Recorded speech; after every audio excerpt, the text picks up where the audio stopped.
กฎอื่นเขาเฮียนทานคำใบดำรัสห้องประธานสภาแห่งชาติทั้งเป็นประธานกองประชุมที่เคารพและนับถืออย่างสูงเขาเฮียนบรรดาทานคณะประธานที่เคารพและนับถืออย่างสูงเฮียนบรรดาทานสมาชิกสภาแห่งชาติที่มีเกียรติที่นับถือเฮียนบรรดาทานผู้แทนกองประชุมที่นับถือและหักแพงทั้งหลายตั้งหน้าให้กระทรวงแถลงข่าววัฒนธรรมท่องเที่ยวก็คือตั้งหน้าให้รัฐบาลข้าพเจ้าขอถือเป็นเกียรติอย่างสูงเฮียนรายงานผลการจัดตั้งปฏิบัติปีท่องเที่ยวลาว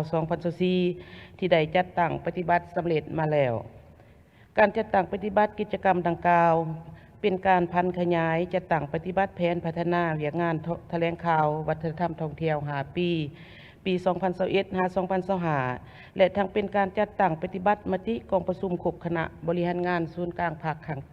ครั้งที่ 7 สมัยที่ 11 ที่ได้กำหนดเอาการท่องเที่ยวเป็นทายแห่งบ่มสอนหนึ่งเพื่อพัฒนาประเทศชาติในระยะยาวและสร้างให้เป็นเศรษฐกิจปลายแหลมเพื่อประกอบส่วนเขาในการแก้ไขปัญหาความยุ่งยากทางด้านเศรษฐกิจของประเทศชาติดังนั้นในปี 2024 รัฐบาลจึงได้อนุมัติให้จัดกิจกรรมปีท่องเที่ยวลาว 2024 เพื่อให้บรรดาแขวงและนครหลวงเวียงจันทน์สร้างกิจกรรมและสร้างขบวนการต่างๆติดพันกับการท่องเที่ยวให้มีความฟดฟื้น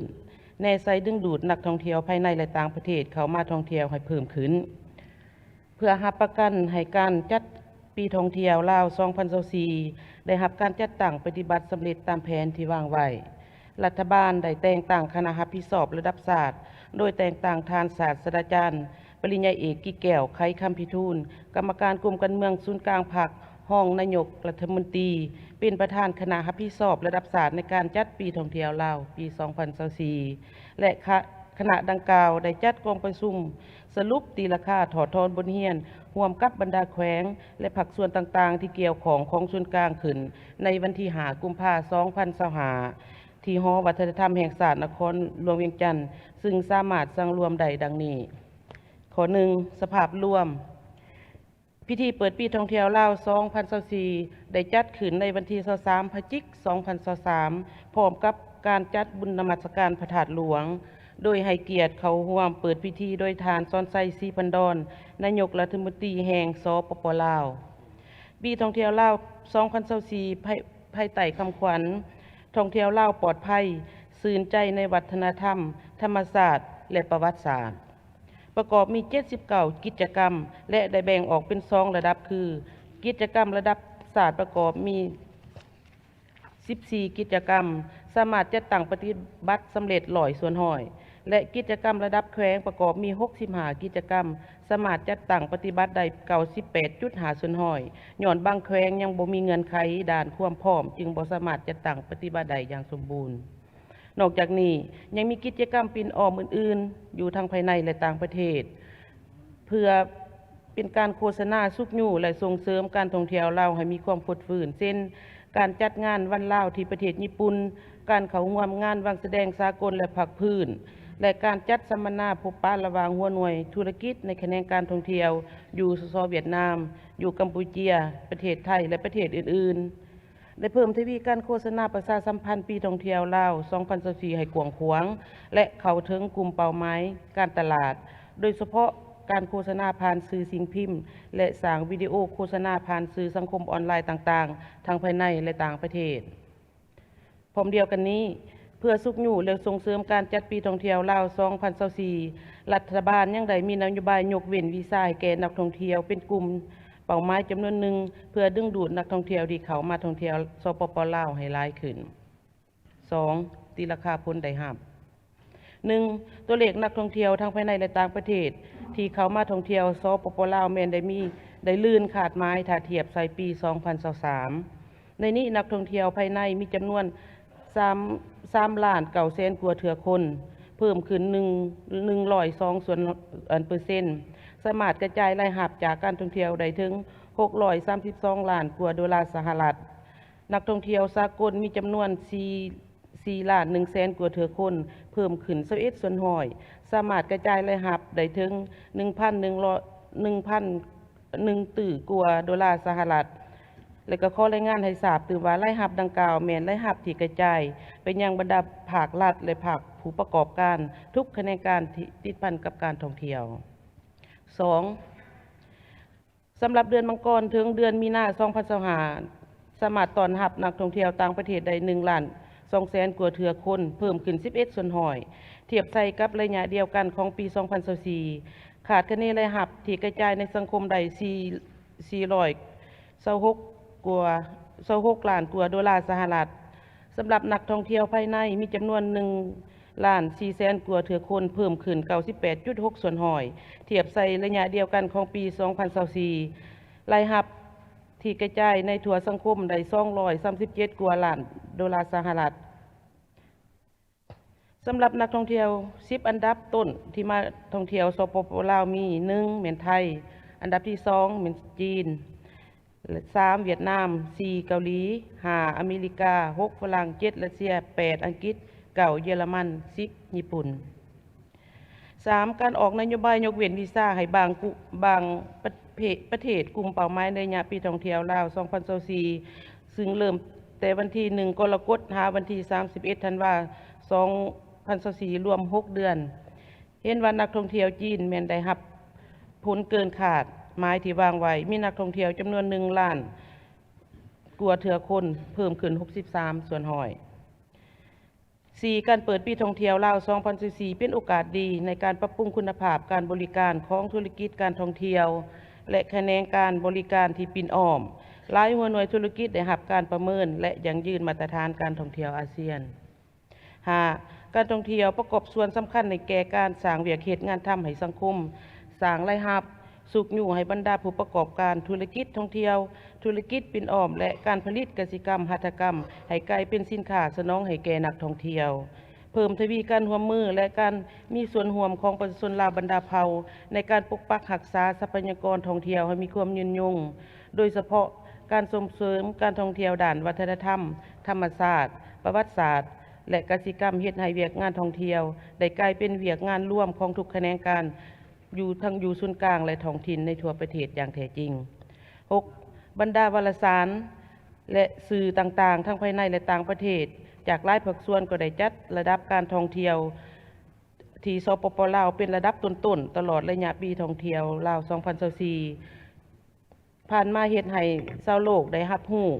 หลายขึ้นโดยผ่านการโฆษณาสถานที่ท่องเที่ยวอันงดงามของลาวเฮา 7. การบริการเข้าออกอยู่ด่านสากลมีความสะดวกขึ้นพื้นฐานของรางเส้นทางเข้าถึงสถานที่ท่องเที่ยวและสิ่งอำนวยความสะดวกได้รับการปรับปรุงขึ้นจำนวนหนึ่งการประสานสมทบระหว่างแขนงการภาครัฐและภาคธุรกิจได้หันเข้าสู่ระบบเทื่อละก้าวก็ด้านดีและขอสะดวก 1. รัฐบาลได้ถือเอาปีท่องเที่ยวลาวเป็นเวียกจุดซุ้มประจำปี 2024 เฮ็ดให้บรรดาแขนงการและท้องถิ่นเอาใจใส่จัดตั้งปฏิบัติอย่างเป็นขบวนมีความรับผิดชอบสูงและมีความเข้าใจต่อเวียกงานท่องเที่ยวหลายขึ้นเพื่อพัฒนาการท่องเที่ยวให้มีความยืนยง 2. นโยบายวีซ่าของรัฐบาลแห่งสปป.ลาวในระยะปีท่องเที่ยวลาว 2024 สามารถดึงดูดนักท่องเที่ยวเข้ามาท่องเที่ยวลาวได้เป็นจำนวนหลวงหลายโดยเฉพาะนักท่องเที่ยวจากสปป.จีนเวียดนามและไทย 3. คณะพักคณะนำของบรรดากระทรวงองค์การปกครองขันธ์ท้องถิ่นได้เอาใจใส่สีนำกรมวิชาการและแผนกการที่เกี่ยวข้องในการประสานงานและการจัดตั้งปฏิบัติกิจกรรมปีท่องเที่ยวลาว 2024 อยู่ในแขวงของตนตามแผนที่ได้กำหนดไว้และเป็นขบวนอย่างโฟดฝืน 4. ย้อนมีเส้นทางรถไฟลาวจีนมีการเพิ่มเที่ยวบินหลายขึ้นมีการปรับปรุงข้อมูลข่าวสารการท่องเที่ยวการปรับปรุงสิ่งอำนวยความสะดวกต่างๆเช่นการติดตั้งป้ายโฆษณาการท่องเที่ยวป้ายสีบอกแหล่งท่องเที่ยวการสร้างจุดชมวิวตามแหล่งท่องเที่ยวการยกระดับมาตรฐานการบริการด้านการท่องเที่ยวและด้านอื่นๆก็ได้รับการจัดตั้งปฏิบัติอย่างเป็นกระบวนโฟดฝืน 5. ได้สุกอยู่ส่งเสริมการลงทุนในแขนงการท่องเที่ยวหลายขึ้นโดยเฉพาะธุรกิจบริการนำเที่ยวสถานที่พักแรมร้านอาหารเครื่องที่ระลึกและหัวหน่วยธุรกิจการท่องเที่ยวอื่นๆได้รับการปรับปรุงให้ดีขึ้นพร้อมทางสร้างผลิตภัณฑ์การท่องเที่ยวให้มีความหลากหลายพอสมควร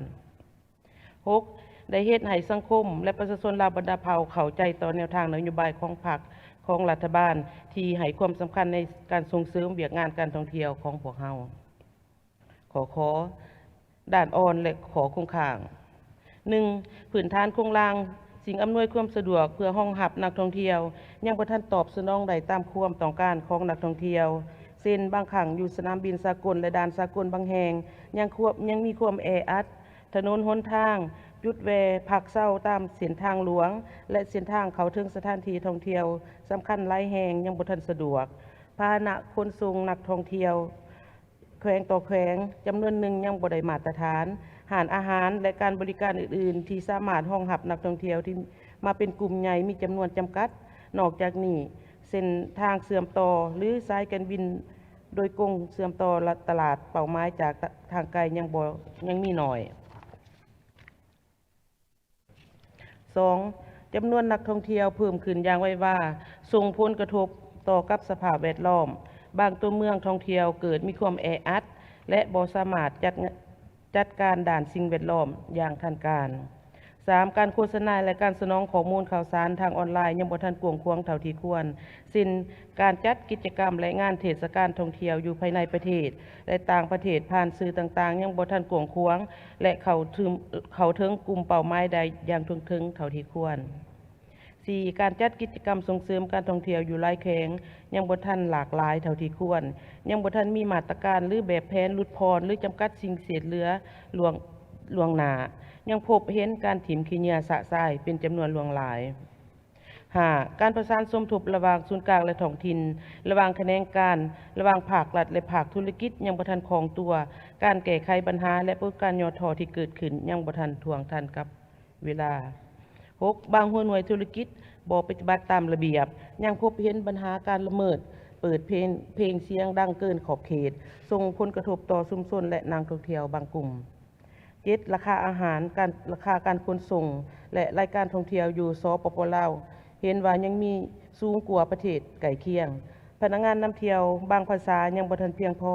และคุณภาพทางด้านวีซ่าเฉพาะยังบ่ทันได้มาตรฐานเท่าที่ควรเป็นสาเหตุให้เกิดมีพนักงานนำเที่ยวคนต่างประเทศฉวยโอกาสมาเคลื่อนไหวเป็นผู้นำเที่ยวเอง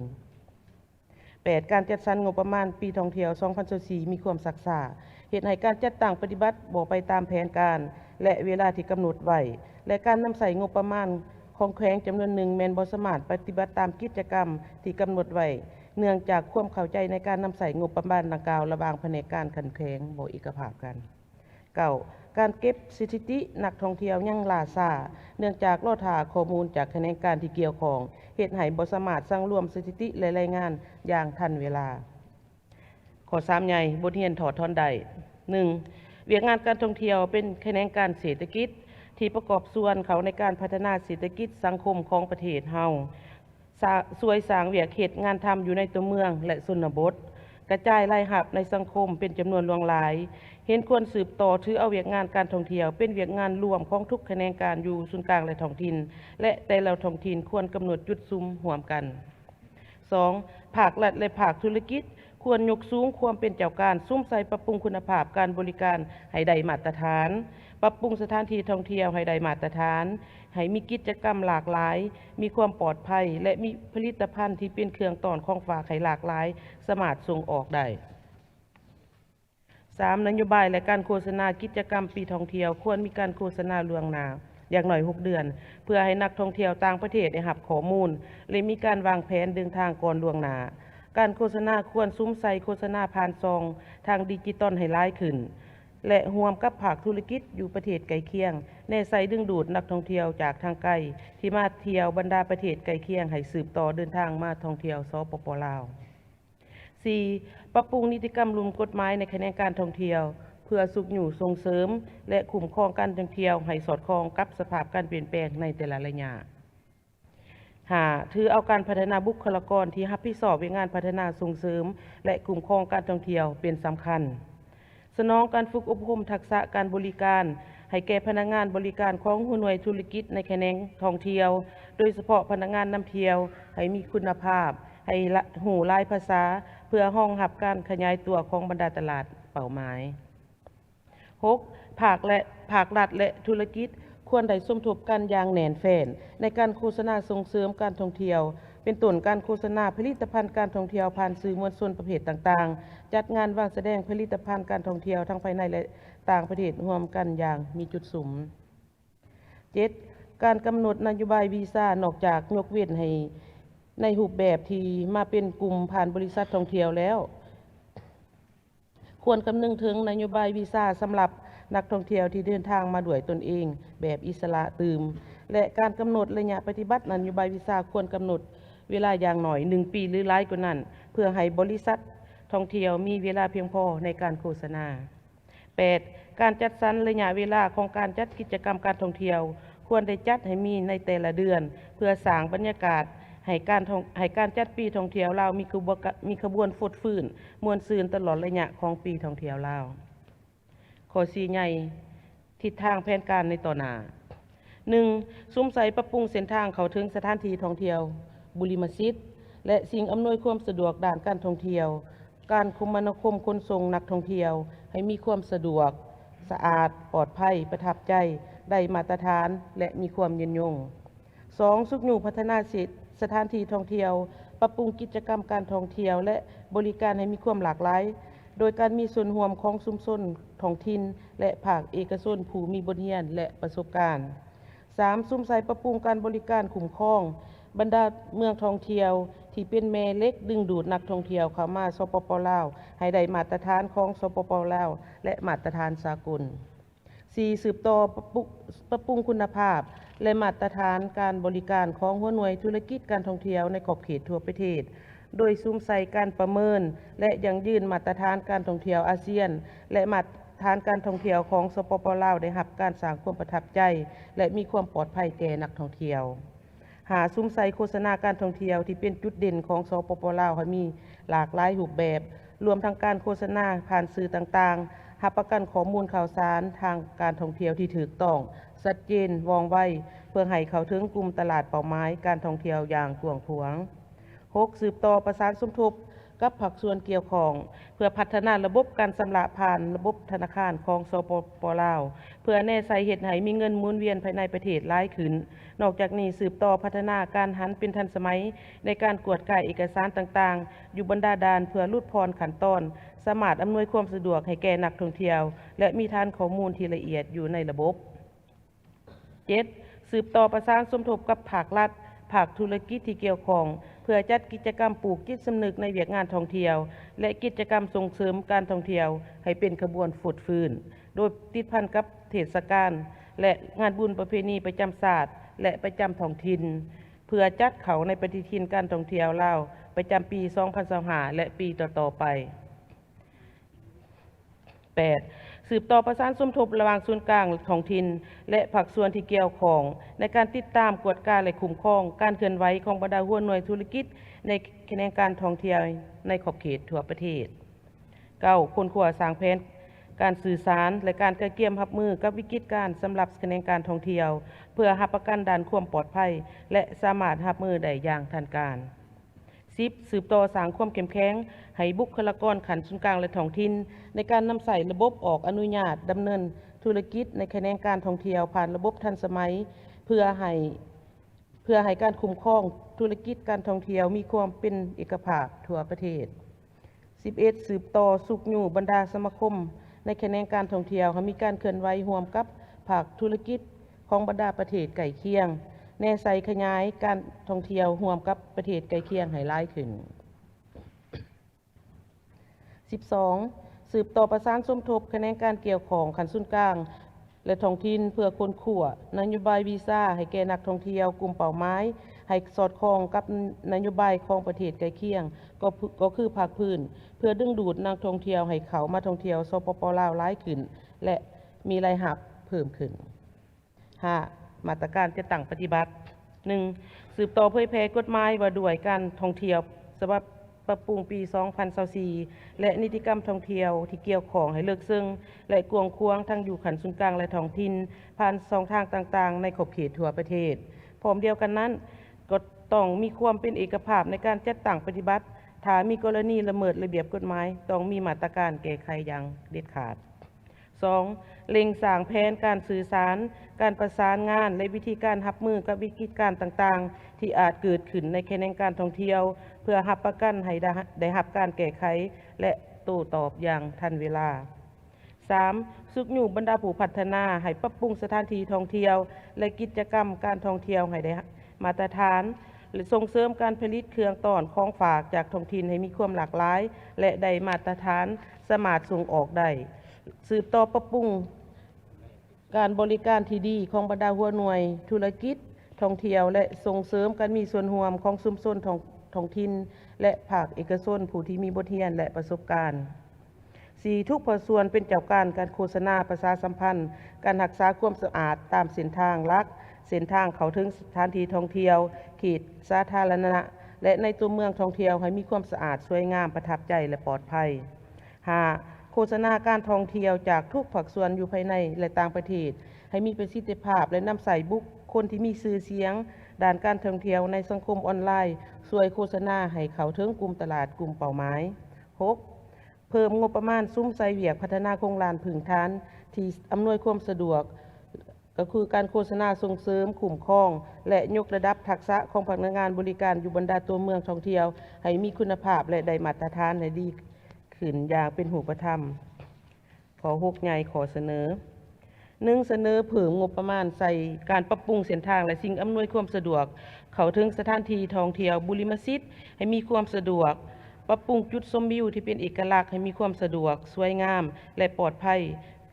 เป็นต้นอยู่เมืองวังเวียงแขวงเวียงจันทน์เมืองง่อยแขวงหลวงพระบางและเมืองปากซองแขวงจำปาสัก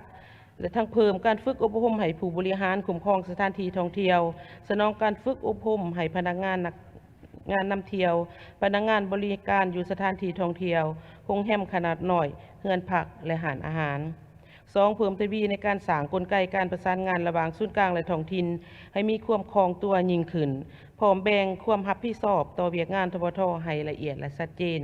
3. ส่งเสริมผลิตภัณฑ์ท่องเที่ยวและวัฒนธรรมให้มีความหลากหลายให้สามารถรองรับกับการขยายตัวของเวียกงานท่องเที่ยวและ 4. เสนอให้แขนงการที่เกี่ยวข้องช่วยสนองข้อมูลสถิตินักท่องเที่ยวให้แผนกทบทนครหลวงก็คือบรรดาแขวงทั่วประเทศในแต่ละอาทิตย์แต่ละเดือนเพื่อให้แขนงทบทสามารถสร้างร่วมและรายงานสถิติการท่องเที่ยวให้ว่องไวทันการพร้อมเดียวกันนี้ถ้ามีเงื่อนไขก็เสนอร่วมกันสร้างระบบเก็บกำข้อมูลสถิตินักท่องเที่ยวระหว่างกระทรวงที่เกี่ยวข้องกับกระทรวงแถลงข่าววัฒนธรรมท่องเที่ยวเพื่อให้สามารถรายงานรัฐบาลอย่างทางการทั้งหมดเป็นการรายงานโดยสังเขปในการจัดตั้งปฏิบัติปีท่องเที่ยวลาว 2024 ที่ได้จัดตั้งปฏิบัติมาต่อไปขอเสนอให้บรรดาฐานสมาชิกสภาแห่งชาติได้มีทิศสีนำเพื่อเลยกับประกอบกับเห็นจากขอขอบใจ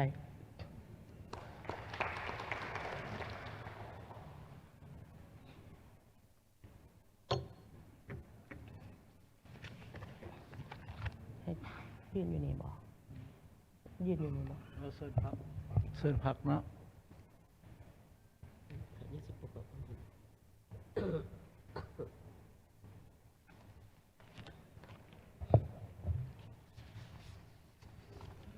ขอแสดงความขอบใจต่อท่าน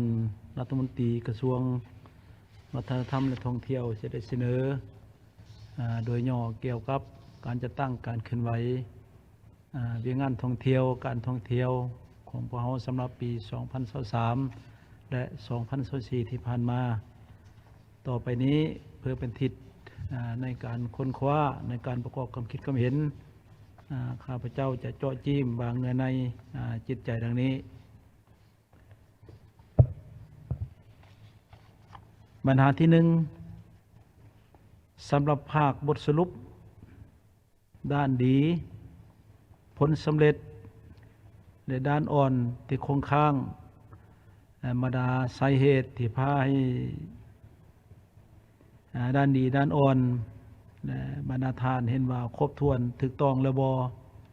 ได้ชัดเจนแล้วบ่อันนี้ก็ให้บรรณาทานประกอบความเห็นเป็นต้นทางด้านนิติกรรมในการจะตั้งปฏิบัติเกี่ยวกับการพัฒนาและการคุ้มครองเวียงงานท่องเที่ยวในระยะที่ผ่านมาการประสานสมทบระหว่างศูนย์กลางและท้องถิ่น ในการพัฒนาเวียงงานท่องเที่ยวในการคุ้มครองนักท่องเที่ยวโดยเฉพาะแม่นักท่องเที่ยวต่างประเทศพร้อมนั้นการโฆษณาการปลุกระดมกระบวนการมหาชนเข้าร่วมในการพัฒนาเวียงงานท่องเที่ยวตามเงื่อนไขและท่าแห้งของแต่ละท้องถิ่นเป็นใดสองสำหรับทิศทางแผนการในสุ่มปีต่อหน้าบรรดาท่านเห็นว่าเป็นใดควรจะมีวิธีการและมาตรการในการแก้ไขจุดคงค้างเพื่อจะเสนอต่อรัฐบาลเพื่อเฮ็ดในเวียงงานท่องเที่ยวได้รับการจัดตั้งปฏิบัติอย่างมีผลสำเร็จและมีประสิทธิผลมีคุณภาพดีเป็นเก่าๆนะฉะนั้นข้าพเจ้าก็อยากเสนอเจาะจิ้มบางเนื้อในจิตใจดังนั้นแล้วต่อไปเราสืบต่อประกอบความเห็นตามวาระการลงทะเบียนนี้เลขทำอิฐนี่ก็ขอเสนอฐานนางเกษรแสงยาวงศ์เขต3แขวงหลวงน้ำทามีคำเห็น7 นาทีเนาะขอเห็นเซินขอบใจทานประธานเฮียนทานประธานกองประชุมคณะประธานกองประชุมที่เคารพอย่างสูงเฮียนทานรัฐมนตรีกระทรวงวัฒนธรรมและการท่องเที่ยวบรรดาทานสมาชิกสภาแห่งชาติทานแขกที่มีเกียรติที่หักแพงและนับถือข้าพเจ้าเกษรแสงยวงศ์สมาชิกสภาแห่งชาติประจำเขตเลือกตั้งที่3แขวงลงน้ำท่าขออนุญาตมีคำเห็นแลกเปลี่ยนต่อกับการรายงานการจัดตั้งปฏิบัติปีท่องเที่ยวลาว2004แล้วก็ทิศทางแผนการในสุ่มปีต่อหน้าบนพื้นฐานก็เห็นดีเป็นเอกภาพต่อว่าผลงานการเคลื่อนไหวในระยะผ่านมาแล้วก็ต่อบรรดาจุดอ่อนของโครงข่างและทิศทางแผนการต่อหน้าที่จะสุ่มใส่เพื่อเหตุให้เวียกงานท่องเที่ยวเฮานี่ได้รับการจัดตั้งปฏิบัติเนาะซึ่งในปี2024ผ่านมาหั่นก็เป็นปีเฮาก็เริ่มแต่ปี2023เนาะเฮาได้เปิดเป็นปีท่องเที่ยวลาวหั่นภายใต้หัวข้อคำขวัญท่องเที่ยวลาวปลอดภัยสื่นใจวัฒนธรรมธรรมศาสตร์และประวัติศาสตร์ซึ่งก็ได้มีการจัดหลายกิจกรรมที่ได้จัดตั้งขึ้นบ่ว่าจะเป็นอยู่ในขั้นท้องถิ่นระดับขั้นศูนย์กลางแล้วก็ขั้นท้องถิ่นบรรดาแขวงก็ได้จัดขึ้นอย่างเป็นขบวนฟดฟื้นรวมทั้งหมดก็มี79กิจกรรมในนั้นก็แม่นระดับแขวงก็มี65กิจกรรมเนาะเราสำหรับอยู่แขวงลงน้ำท่าของผู้ข้าพเจ้าก็ได้จัดตั้งปฏิบัติโดยติดพันกับงานบุญประวัติศาสตร์หรือว่าฮีตของประเพณีของแต่ละเผ่าหันก็อย่างเป็นขบวนฟดฟื้นแต่ก็เกิดมีปัญหาเนาะคือว่าถ่ายปี2024นี้ก็เกิดมีภัยน้ำท่วมมาฮอดปัจจุบันนี่ก็เหตุให้บรรดาสถานที่ท่องเที่ยวหรือว่าแหล่งท่องเที่ยวต่างๆเป็นจำนวนหลายก็ได้รับผลกระทบมาฮอดปัจจุบันนี่ก็กำลังอยู่ในการฟื้นฟูเพื่อจะปรับปรุงแต่ละจุดนั้นแล้วก็เพื่อให้การท่องเที่ยวได้รับการพัฒนาเรามีนักท่องเที่ยวเพิ่มขึ้นหลายขึ้นนั้นข้าพเจ้าคิดว่าเนาะก็อยู่ในแผนการอยู่ในมาตรการก็ได้กำหนดละเอียดแต่ในทัศนะส่วนตัวข้าพเจ้าคิดว่าเฮาจะต้องได้เอาใจใส่ตื่มอีกบางจุดบางด่านจังซี่เนาะจุดที่1ด่านพื้นฐานโครงรางอยู่ในบทรายงานก็ได้เว้าแล้วเนาะพื้นฐานโครงรางเป็นต้นแม่นเส้นทางคมนาคมก็อยู่ในภาครัฐบาลหลายทานก็ได้ประกอบแล้วเพราะว่าการไปมาเฮานี่บ่มีความสะดวกก็เฮ็ดให้เป็นปัญหาหนึ่งที่เฮ็ดให้นักท่องเที่ยวเข้ามาเที่ยวประเทศเฮามีความยุ่งยากระบวกกับสถานที่ท่องเที่ยวต่างๆส่วนหลายปัจจุบันก็ยังเป็นสถานที่ท่องเที่ยวที่ว่ายังบ่ทันได้รับการพัฒนายังเป็นสถานที่ท่องเที่ยวลักษณะแบบธรรมชาติแล้วก็เป็นสิ่งที่ว่าเฮ็ดให้บ่สามารถดึงดูดนักท่องเที่ยวเข้ามาได้นะและอีกอย่างหนึ่งเฮาก็ยังการสร้างไก่นำเที่ยวที่ประจำอยู่แต่ละจุดอันนี้ก็ยังบ่ทันเกือบว่าบ่มีเลยเนาะก็บ่แม่นว่าสิว่าสั่นเนาะข้าพเจ้าก็เคยไปต่างประเทศจำนวนหน่อยนึงแต่เวลาที่เขาไปจุดท่องเที่ยวแต่ละจุดนะเขาจะมีไก่นำเที่ยวมีการอธิบายอย่างต่างๆบางจุดบางบ่อนเนี่ยก็เฮ็ดให้เฮาเพลิดเพลินไปนำบางบ่อนก็ได้ให้ไปนำสินะเนาะแต่ว่าเฮานี่แม่นเวลานักท่องเที่ยวเข้ามาก็มีแต่เข้ามาซื่อๆ แล้วก็เลยบ่ฮู้ว่าประวัติแนวใดกกปลายสาเหตุจุดท่องเที่ยวหันมีความเป็นมาคือแนวใดเฮายังบ่ทันมีประวัติบ่ทันมีข้อมูลด้านนี้ข้าพเจ้าคิดว่าถ้าว่าเฮามีปัญหาเฮาสามารถเก็บกรรมได้แต่ละจุดแต่ละแหล่งท่องเที่ยวแล้วก็เป็นปัญหาหนึ่งที่ว่าสามารถดึงดูดให้นักท่องเที่ยวเข้ามาเที่ยวเพิ่มขึ้นตื้มอันนั้นจุดหนึ่งจุดที่สองนี่แม่นบวกกับพื้นฐานของรางสถานที่แล้วบัดนี้สภาพแวดล้อมก็คือบทรายงานก็ได้ว่าเนาะสภาพแวดล้อมบ่ว่าป่าไม้ชีวะนานาพันธุ์แล้วว่าสิ่งเศษเรืออย่างต่างๆคือเฮาเห็นนั่นแหละเรียบตามซองฝั่งแคมทางบ่ว่าจะแม่นขี่รถไฟบ่ว่าจะแม่นขี่รถอันน้อยหรือว่ารถโดยสารเฮาเลี้ยวไปนี่ก็แม่นสิ่งเศษเรือเป็นต้นแม่นขี้เหงื่อหันก็จะยังสะสายอยู่เต็มเส้นทางก็เป็นปัญหาหนึ่งที่ว่าสร้างความบ่ประทับใจหรือว่าสร้างความบ่จบงามให้การที่ว่านักท่องเที่ยวเข้ามาหันแล้วอีกปัญหาหนึ่งบวกกับความสงบความปลอดภัยนี่ก็เส้นเดียวกันเนาะถ้าว่ามาท่องเที่ยวบ่มีความสงบบ่มีความปลอดภัยมีการปุ่นนักท่องเที่ยวบ่หรือว่าอื่นๆหรือว่ามีการเวลาไปดื่มสิ่งของมึนเมาบ่หรือว่าแม่นเวลาไปใส่บริการอยู่บ้านพักโรงแรมเกิดมีอันผิดพลาดถึงแก่ชีวิตบ่จังสี่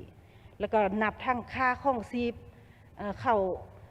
เรื่องอันเอิ้นว่าค่าพักเช้าเรื่องอาหารเฮาก็แม่นมีราคาสูงสินะเนาะปัญหานี่เฮาก็จะต้องได้ซุ่มใส่ในการจัดตั้งปฏิบัติหรือว่าแก้ไขเพื่อเฮ็ดแนวใดอันเฮ็ดให้นักท่องเที่ยวเข้ามาเฮาหลายขึ้นแล้วจุดหนึ่งตื้มเนาะครับเจ้าคือว่าเป็นปัญหาที่สำคัญก็คือเฮารับรู้แหละข้าพเจ้าก็เคยมีคำเห็นหลายๆเทื่อแล้วว่าประเทศลาวเขาเป็นประเทศที่ด้อยพัฒนาแล้วยังมีความทุกข์ยากฉะนั้นเป้าหมายที่นักท่องเที่ยวจะเข้ามาเที่ยวลาวหั่นบ่แม่นเขาจะมาเบิ่งอันเอิ้นว่ามาเบิ่งอันความซีวิไลหรือว่าการพัฒนาของเฮาจุดเด่นที่เฮาหั่นน่ะจุดเด่นของเฮาก็แม่นเอิ้นว่าจุดด้อยหรือว่าเป็นบ่แม่นจุดด้อยเป็นท่าแห้งบ่มสอนของเฮาก็แม่นเฮาจะนำใส่มูลใส่เอิ้นว่าความทุกข์ยากหรือว่าเป็นประเทศที่ด้อยพัฒนาเด้แหละเพื่อดึงดูดเอานักท่องเที่ยวเข้ามาประเทศเฮาให้ได้เพื่อเฮ็ดให้ได้ดังนี้หั่นน่ะเฮาจะเฮ็ดแนวใดเฮาต้องเอาใจใส่ในการปลูกจิตสำนึกของประชาชนหั่นให้ประชาชนเข้ามามีส่วนร่วมเป็นต้นในการเสริมขยายในการอนุรักษ์รักษาฮีตของประเพณีการนุงการถือบทฟ้อนบทล่ำของแต่ละท้องถิ่นนี่นะเนาะต้องให้เฮ็ดให้ได้เนาะข้าพเจ้าคิดว่ากระทรวงวัฒนธรรมและท่องเที่ยวหั่นน่ะเป็นไปได้บ่เนาะควรมีจะแม่นแจ้งการหรือคำแนะนำให้แต่ละแขวงแต่ละเมืองหั่นต้องมีจุดซุมว่าแขวงตัวเองน่ะจะเอาปัญหาใดเป็นท่าแห่งในการท่องเที่ยวจะเล็งใส่ปัญหาเผาบ่หรือว่าสถานที่ท่องเที่ยวบ่หรือว่ากำหนดว่าหนึ่งเมืองหนึ่งเผาบ่หรือว่าหนึ่งเมืองหนึ่งบ้านบ่ถ้าว่าเฮาเฮ็ดได้ในจำนวนครบประเทศลาวเฮาทั้งหมดมี50เผาเนาะ50เผาถ้าว่าเฮาสามารถอนุรักษ์ได้ทุกเผาแต่ว่าทุกเผาหันบ่แม่นจะอยู่แขวงใดแขวงหนึ่งเนาะเฮาก็ต้องกระจายไปทั่วประเทศอิงใส่ท่าแห้งของแต่ละเผาที่มีหั่นเพื่อให้เขาเจ้ามีส่วนร่วมแล้วก็เพื่อเป็นสิ่งที่ว่าสามารถดึงดูดใจให้นักลงทุนหรือว่านักท่องเที่ยวได้เข้ามาเข้าประเทศเฮาภายหลังที่เข้ามาแล้วเขาสามารถเห็นวิถีชีวิตการดำรงชีวิตการนุ่งถือที่ว่าแบบเป็นเอกลักษณ์ของลาวหั่นน่ะเนาะแต่ว่าเฮามาเบิ่งปัจจุบันนี่มันบ่มีปัญหานั่นนับแต่เนื้อฮอดไตแล้วเป็นคือกันหมดแล้วบ่ฮู้ว่าแม่นจุดเด่นเฮาจะเอาปัญหาได้มาดึงดูดเพื่อให้นักท่องเที่ยวเข้ามาเฮาหั่นอันนี้เป็นปัญหานึงเนาะค่ะพระเจ้าอยากฝากเนาะแล้วก็นอกจากนั้นก็กลไกประสานงานระหว่างบรรดากระทรวงเกี่ยวข้องหรือว่าบรรดาจุดท่องเที่ยวต่างๆเพื่อการท่องเที่ยวให้มันมีเป็นตรงโซ่เนาะให้เขาเจ้ามีการประสานกันเนาะตรงโซ่ในการท่องเที่ยวต่างๆเนาะฉะนั้นการมีคำเห็นของข้าพเจ้ามาฮอดนี้ก็จบเพียงเท่านี้เนาะขอบใจท่านประธานขอบใจต่อผู้แทนแขวงหลวงน้ำทาเขต3ต่อไปเสนอท่านางวรรณาพรหมวิศรเขต7แขวงสยามบุรีมีความเห็นขอเฮียนท่านประธานคณะประธานกองประชุมที่เคารพเฮียนท่านรัฐมนตรีกระทรวงแถลงข่าวที่เคารพและนับถือบรรดาทานสมาชิกสภาแห่งชาติที่นับถือและฮักแพงข้าพเจ้าวรรณาพรหมวิศรสมาชิกสภาแห่งชาติเขต7แขวงสยามบุรีนครมีคำเห็นซึ่งโดยรวมก็ขอแสดงความสมเสยเป็นอย่างสูงต่อกับกระทรวงแถลงข่าวที่ว่าทำและท่องเที่ยวที่ว่าได้เอาใจใส่ซุ่มใส่เวียกงานปีท่องเที่ยวลาวพวกเขาแสดงให้เห็นอยู่ในบทตีราคานั้นก็เห็นว่า นักท่องเที่ยวที่เข้ามาลาวพวกเขาก็ก้าวกระโดดเนาะมีอันพุ่นเด่นเนาะอยู่ในระยะผ่านมาเนาะซึ่งแสดงเห็นอยู่ในบทแล้วเนาะรวมทางรายรับที่เข้ามาช่วยทางภาคเศรษฐกิจของพวกเขารวมทางการกระจายรายรับให้แก่ผู้ประกอบการนักธุรกิจประชาชนบรรดาเผ่าพวกเขาได้มีรายรับเนาะสำหรับเขตเลือกตั้งของพวกข้าพเจ้าเนาะก็มีอยู่ใน12กิจกรรมและอยู่ในนี้ระดับชาติก็มี1กิจกรรมเนาะนักท่องเที่ยวที่เข้ามาเทียบในปีผ่านมาก็เพิ่มขึ้นอยู่ 10.3% สำหรับเขตเลือกตั้งแต่ถึงในใดก็ตามปฏิบัติตามคำท้าเจ้าจิมเนาะข้าพเจ้าสังเกตเห็นว่าอยากแลกเปลี่ยนอยู่ในบทรายงานนั้นว่าอยากให้เบิ่งว่าอยู่ในกลุ่มเป้าหมายของนักท่องเที่ยวที่เข้ามาสปปลาวของพวกเขานี้เนาะอันดับที่1นี่ก็ได้ยังยืนแล้วว่าแม่นไทยอันดับที่2นี่แม่นจีนเนาะฉะนั้นอยากแลกเปลี่ยนว่าในการตีราคาเนาะด้านโครงสร้างทิศทางแผนการเฉพาะหน้านี้อยากให้วิเคราะห์แท้ๆเนาะว่าเป็นยังเนาะกลุ่มเป้าหมายที่ว่าพวกเขาเคยตั้งอันพ้นเด่นระยะผ่านมาในลดลงแล้วก็มาแม่นกลุ่มที่พวกเขาตั้งอยู่ในอันดับที่3นี่ขึ้นมาเป็นอันเด่นเนาะอยู่ในนี้นะอันนี้อยากให้เบิ่งเลยตามเบิ่งนี้เนาะแม่นแท้บ่เนาะตามข้าพเจ้าได้ฟังเบิ่งสื่อสังคมเนาะเพิ่นได้วิเคราะห์ว่าจำนวนนักท่องเที่ยวไทยที่เข้ามาลาวพวกเขาหลายนี่สาเหตุย้อนนี่อันนึงในพวกเขาก็มีเส้นทางรถไฟเนาะอันดีนี่และเส้นทางรถไฟนี้จะเป็นการยั่งยืนตลอดไปบ่นักท่องเที่ยวจะเข้ามานี่เข้ามาสัมผัสแล้วก็จะเศร้าบ่เนาะอันซ่องมันนี่แหละแม่นภาษาปักเว้าพวกเฮานี่ก็คล้ายกันอันซ่ามันนี่พวกเฮาก็มีท่าแห่งเข้าสู่มรดกโลกมาบางเนี่ยก็คือเมืองวังเวียงแล้วก็บรรดาแขวงอื่นๆที่มากิจกรรมระดับชาตินี่แหละฉะนั้นเฮาเฮ็ดแนวใดเนาะเพื่อยักดึงดูดนักท่องเที่ยวที่เข้ามาให้มันมีหลายกิจกรรมอยู่ใน19กิจกรรมที่ว่าพวกเขาได้รับรองเป็นระดับชาตินี่นะพวกเขาจะส่งเสริมแนวใดนี่ท่านรัฐมนตรีเพิ่นก็ได้เสนอแล้วว่าด้านอ่อนคงค้างพวกเขาก็ติดพันกับรายคะแนนการข้าพเจ้าก็เสียดายว่ารายคะแนนการบ่มาฟังนำเฮาแล้วมีแต่แถลงข่าวเฮาฟังเองเว้าเรื่องขี้เหี้ยมันก็ติดพันกับกระทรวงอื่นเว้าเรื่องเส้นทางก็ติดพันกับกระทรวงอื่นซะนะอันนี้แนวใดก็ตามเนาะอยากข้อเสนอเนาะจะซุ่มใส่แนวใดด้านงบประมาณและเทคนิควิชาการตื้มเป็นต้นอยู่ในแข้งสัญญาบุรีนี่ฮักห้องกิจกรรมบุญสร้างเป็นมหกรรมระดับชาติซึ่งในทุกๆปีระยะเดือนซ่องพวกเขาก็จัดกิจกรรมแล้วก็มีนักท่องเที่ยวในกมาก็ค่อนข้างหลายเนาะต่างประเทศเข้ามานอกนี้พวกเขาก็ได้มีบริษัทที่ว่ามาตั้งกลุ่มอนุรักษ์สร้างอยู่แขวงสัญญาบุรีเนาะพยายามสร้างสิ่งเอื้ออำนวยให้นักท่องเที่ยวเพื่อมาสัมผัสนะแต่ก็น่าเสียดายที่ว่าพวกเขาบ่สามารถดึงดูดนักท่องเที่ยวมาจากแข้งลงมาบางมรดกโลกได้ซึ่งสถิติเพิ่นนักท่องเที่ยวมาหลายแต่ว่าแข้งสัญญาบ่มีความสามารถที่จะดึงดูดมาได้ก็สาเหตุเรื่องเส้นทางเรื่องอื่นเนาะก็ไล่เทื่อที่ได้เบาแล้วเนาะเพื่อพวกเขาจะสร้างกิจกรรมเพื่อเชื่อมจดให้แก่กันนี่นะฉะนั้นก็คือได้ยังยืนแล้วว่ากิจกรรมปีนี้พวกเขามาเนี่ยเป็นนักท่องเที่ยวไทยมาไล่ฉะนั้นอยู่ในแข้งสัญญาบุรีก็มี4ด่านสากลนักท่องเที่ยวมาเฉพาะปีนี้นี่ต่างประเทศเข้ามาเฉพาะแต่ด่านปางมอนเนี่ยก็10,000 กว่าคนเนาะตามสถิติยังบ่รวมด่านผู้ดูยังบ่รวมด่านสากลอยู่ด่านน้ำเงินนะที่ว่าพวกเขามีท่าแห่งฉะนั้นเนาะอยากให้กระทรวงนี่เบิ่งวิเคราะห์ตื้มและนึงนี่จะสร้างแผนหรือโครงการแนวใดเพื่อเชื่อมจดระหว่างล่วงพระบางสัญญาบุรีห้าล่วงพระบางซึ่งมีกลุ่มนักท่องเที่ยวไทยเพิ่นก็ได้วิเคราะห์ว่าภาคเหนือของลาซาอาณาจักรไทยที่จะมาท่องเที่ยวลาวนี่จะเข้าด่านผู้ดูนี่จากไทยมาฮอดด่านในเพียงแต่ชั่วโมงไป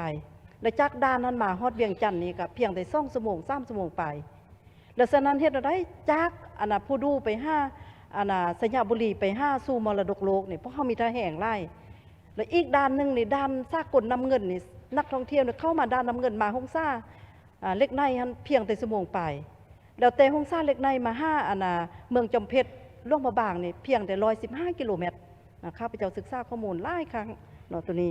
เป็นใดท่านประธานถ้าว่าพวกเขาซุ่มใส่เวียกงานการท่องเที่ยวเพื่อดึงดูด โดยเฉพาะจุดพิเศษของนักท่องเที่ยวราชอาณาจักรไทยมาเนี่ยเป็นหนึ่งนี่เขาเจ้ากับเบิ่งเรื่องมักเรื่องวัดวาอาหารเรื่องมรดกอันนี้เนาะซึ่งพวกเขามีท่าแห่งฉะนั้นอันนี้เนี่ยเป็นพวกเขาจะเฮ็ดอะไรเนาะอันอีกบรรทัดนึงอยากเสนอเลยแม่นเพื่ออนุรักษ์สร้างแข้งสยามบุรีได้รับห้องกิจกรรมรับห้องนิติกรรมอนุรักษ์สร้างข้อมูลสถิติข้าพเจ้ากระกรรมบนนี้ตามข้อมูลคร่าวๆในประมาณ200-300 ตัวที่ว่าเป็นต้นโตนอกจากนั้นมีสร้างป่าอีกแล้วพวกเขาจะเฮ็ดอย่างไรปัจจุบันนี้มีสร้างของแข้งสยามบุรีไปอยู่นครเชียงรุง10 ตัวได้ต่ออายุได้2-3 ครั้งมานี่แล้วเนาะอันนี้เขาเจ้าก็มีประวัติมีเท้ายั่งมีนางยั่งไปเนาะอันนี้พวกเขาจะเฮ็ดอะไรเพื่อส่งเสริม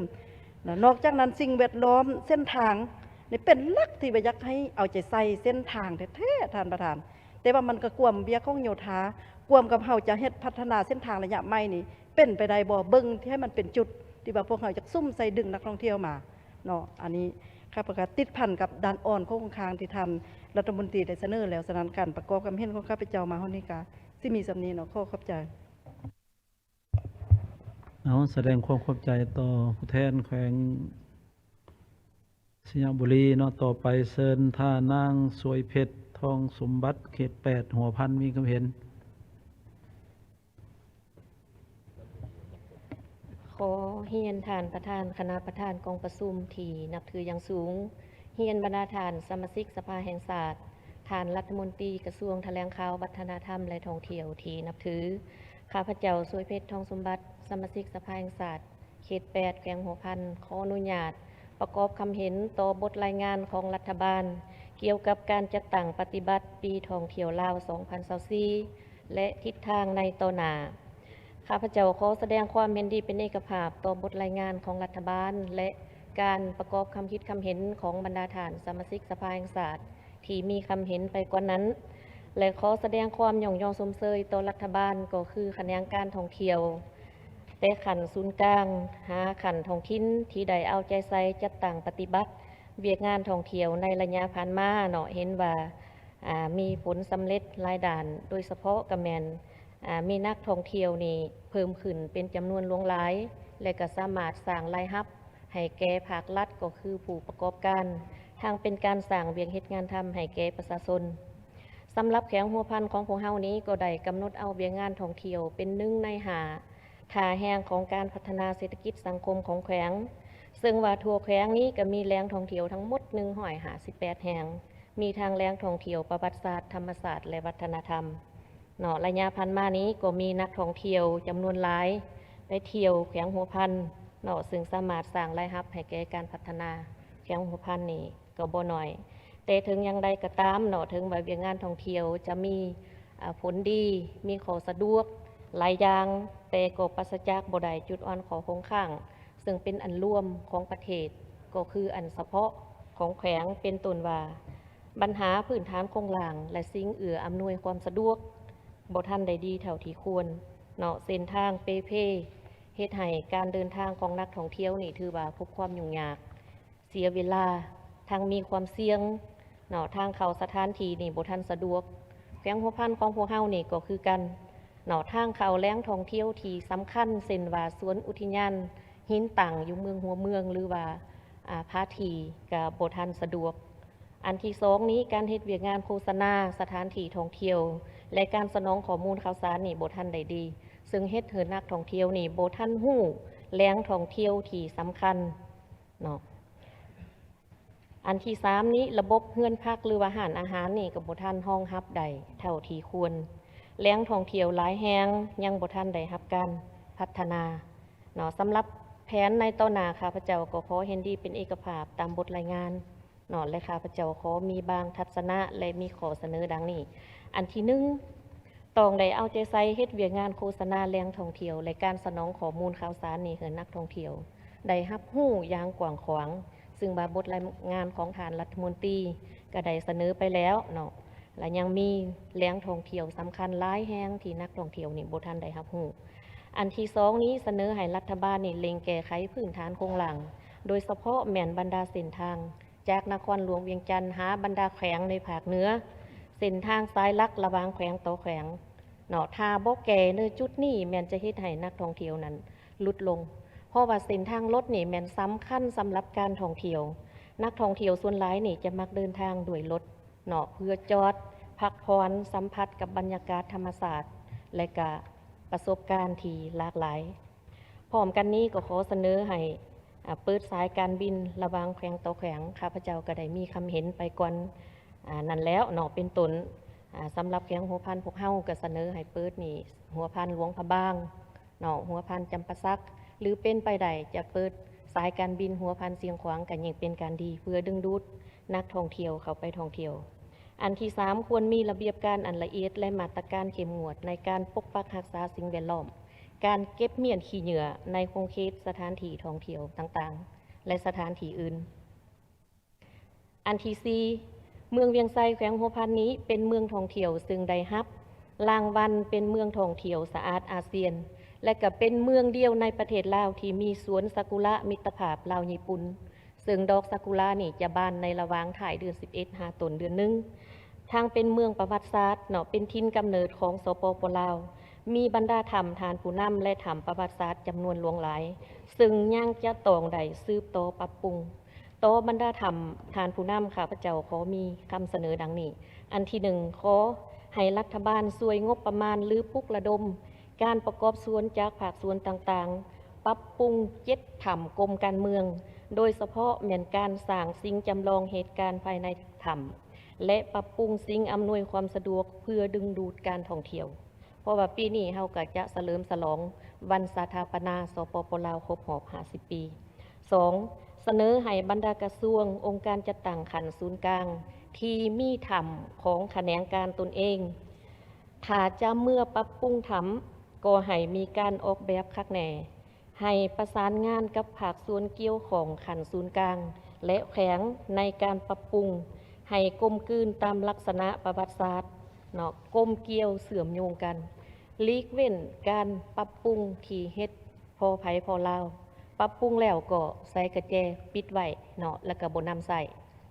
บ่เป็นสถานที่ท่องเที่ยวและก็บ่ได้รับใส่ให้แก่การท่องเที่ยวอันที่3นี้เนาะถ้ารัฐบาลจะอนุญาตให้โครงการพัฒนาแห่ถาดดำเนินกิจการต่างๆขอให้พิจารณาอย่างที่ถ่วนเขตที่เป็นธรรมประวัติศาสตร์เนาะอันนี้บ่ควรจะอนุญาตเนาะให้กวดกาเบิงคักแหน่ข้าพเจ้าขอมีคำเห็นเพียงเท่านั้นขอขอบใจท่านประธาน แสดงความขอบใจต่อผู้แทนแขวงหัวพันต่อไปเสนอท่านบุญล้อมแก้วบัวโฮมเขต7เนาะมีความเห็น ขอบใจท่านประธานก็เรียนก็เฮียนประธานคณะประธานของกระทรวงที่เคารพนับถืออย่างสูงเฮียนท่านรัฐมนตรีกระทรวงวัฒนธรรมท่องเที่ยวที่นับถือบรรดาทานสมาชิกสภาแห่งชาติที่สมเกียรติที่นับถือหลักแผงบรรดาแขกที่เกียรติที่นับถือหลักแผงข้าพเจ้าบุญล้อมแก้วมโหมสมาชิกสภาแห่งชาติประจำเขตเลือกตั้งที่7ขออนุญาตมีความเห็นแลกเปลี่ยนกรณีข้าพเจ้าเห็นดีจะเป็นเอกภาพต่อการรายงานของทานรัฐมนตรีและการประกอบความเห็นของมาตรฐานที่ได้ประกอบความเห็นไปแล้วนั้นแต่ทั้งนี้ก็ตามข้าพเจ้าเห็นว่าการรายงานนั้นก็ค่อนข้างจะครบถ้วนสมบูรณ์สมควรโดยเฉพาะเกี่ยวกับเรื่องผลงานเรื่องจุดดีจุดอ่อนอย่างต่างๆก็ตามข้าพเจ้าก็ถือว่าเป็นผู้หนึ่งที่ว่าอยู่ในคณะอภิสอบเกี่ยวกับเรื่องเป็นงานวัฒนสังคมนี้เราก็ได้มีโอกาสได้ลงไปติดตามกฎการก็เห็นว่าคณะการดังกล่าวนี้ก็ถือว่าได้เอาใจใส่เกี่ยวกับเรื่องการจัดตั้งปฏิบัติเกี่ยวกับเรื่องปีท่องเที่ยวนี้มีผลสำเร็จจมน้ำเนี่ยซึ่งเลยก็ตามแต่ข้าพเจ้าขออนุญาตมีความเห็นแลกเปลี่ยนบางจุดคือดังนี้โดยเฉพาะเกี่ยวกับความสำคัญเกี่ยวกับเรื่องการท่องเที่ยวนี้ถือว่าเป็นคณะการที่สำคัญเนาะถ้าจะว่าแล้วการท่องเที่ยวอยู่ในนั้นเพื่อว่าการท่องเที่ยวเป็นคณะการที่สร้างอะไรครับนั่นก็หมายถึงว่าเป็นคณะการหนึ่งเกี่ยวกับทางด้านเศรษฐกิจที่สร้างอะไรครับให้แก่ประเทศของเขาแต่ทั้งนั้นก็ตามเนาะในสิ่งที่ข้าพเจ้าจะบอกความเห็นนี้เขาจะต้องเดินใจใส่เกี่ยวกับเรื่องการบริการเพราะเห็นว่าระยะผ่านมานี้ เรื่องการท่องเที่ยวมันเป็นหน้าที่และเป็นภาระบทบาทของรายภาคส่วนที่ต้องได้เห็นส่วยกันมันบ่แม่นเฉพาะแต่แขนงวัฒนธรรมหรือกระทรวงวัฒนธรรมและท่องเที่ยวโดยเฉพาะแม้นเกี่ยวกับเรื่องการปกปักรักษาสิ่งแวดล้อมอันนี้ข้าพเจ้าเป็นห่วงหลายเนาะเป็นจริงๆวันนี้เพราะว่าเห็นว่าสภาพในการนำใช้ถุงพลาสติกอยู่ในทั่วโดยเฉพาะในนครหลวงก็คือทั่วประเทศพวกเขาค่อนข้างว่าจะหนักหน่วงและเป็นมลพิษเกี่ยวกับปัญหาพลาสติกเนาะสำหรับการนำใช้พลาสติกนี้จะมีสนธิสัญญาของสากลเกี่ยวกับพลาสติกในนั้นกองประชุมสมัยสามัญกองประชุมสมัชชาใหญ่รัฐสภาอาเซียนครั้งที่15ที่สปปลาวเป็นเจ้าภาพนั้นก็ได้ยกปัญหาเกี่ยวกับเรื่องการนำใช้พลาสติกนี้ก็ได้ออกมติเกี่ยวกับเรื่องการควบคุมเกี่ยวกับปัญหาเรื่องพลาสติกฉะนั้นข้าพเจ้าคิดว่าถ้าพวกเขาได้มีการพัฒนาหรือการนำใช้มติดังกล่าวในการควบคุมเกี่ยวกับเรื่องพลาสติกอันนี้ก็จะเห็นให้สามารถลดพรเกี่ยวกับเรื่องมลพิษหรือว่าขี้เยื่อที่เป็นพลาสติกกระทบต่อสิ่งแวดล้อมได้หลายพอสมควรเพราะว่าเรื่องพลาสติกเขาก็รู้อยู่ว่าในการทำลายหรือการย่อยสลายนี้ใช้เวลาโดนไล่เนาะอาจจะเป็น30 ถึง 40 ปีในกรณีที่ไปจุดไปเผาในแห้งเอิ้นว่าส่งผลกระทบต่อสุขภาพและสิ่งแวดล้อมฉะนั้นเรื่องความสะอาดและการปกปักรักษาสิ่งแวดล้อมนี้เป็นสำคัญหลายก็เป็นส่วนหนึ่งในการเอิ้นว่าดึงดูดนักท่องเที่ยวถ้าบ้านเราสะอาดรักษาสภาพแวดล้อมได้อันนี้ก็ถือว่าเป็นส่วนหนึ่งในการดึงดูดจิตใจของนักท่องเที่ยวมาเที่ยวสปปลาวพวกเราข้าพเจ้าได้มีโอกาสได้ไปได้รับอนุญาตจากกระเถินให้ไปร่วมของประชุมสารสุขอยู่คงเขตอาเซียนแปซิฟิกและได้ไปเห็นประเทศในเกาะน้อยๆดอกเนาะเป็นเอิ้นวานูตูหรือพานฟิจิ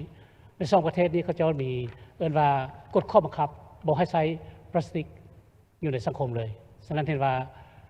ประเทศพวกเพิ่นนี่มีความสะอาดและการผลิตเกี่ยวกับเรื่องเอิ้นว่า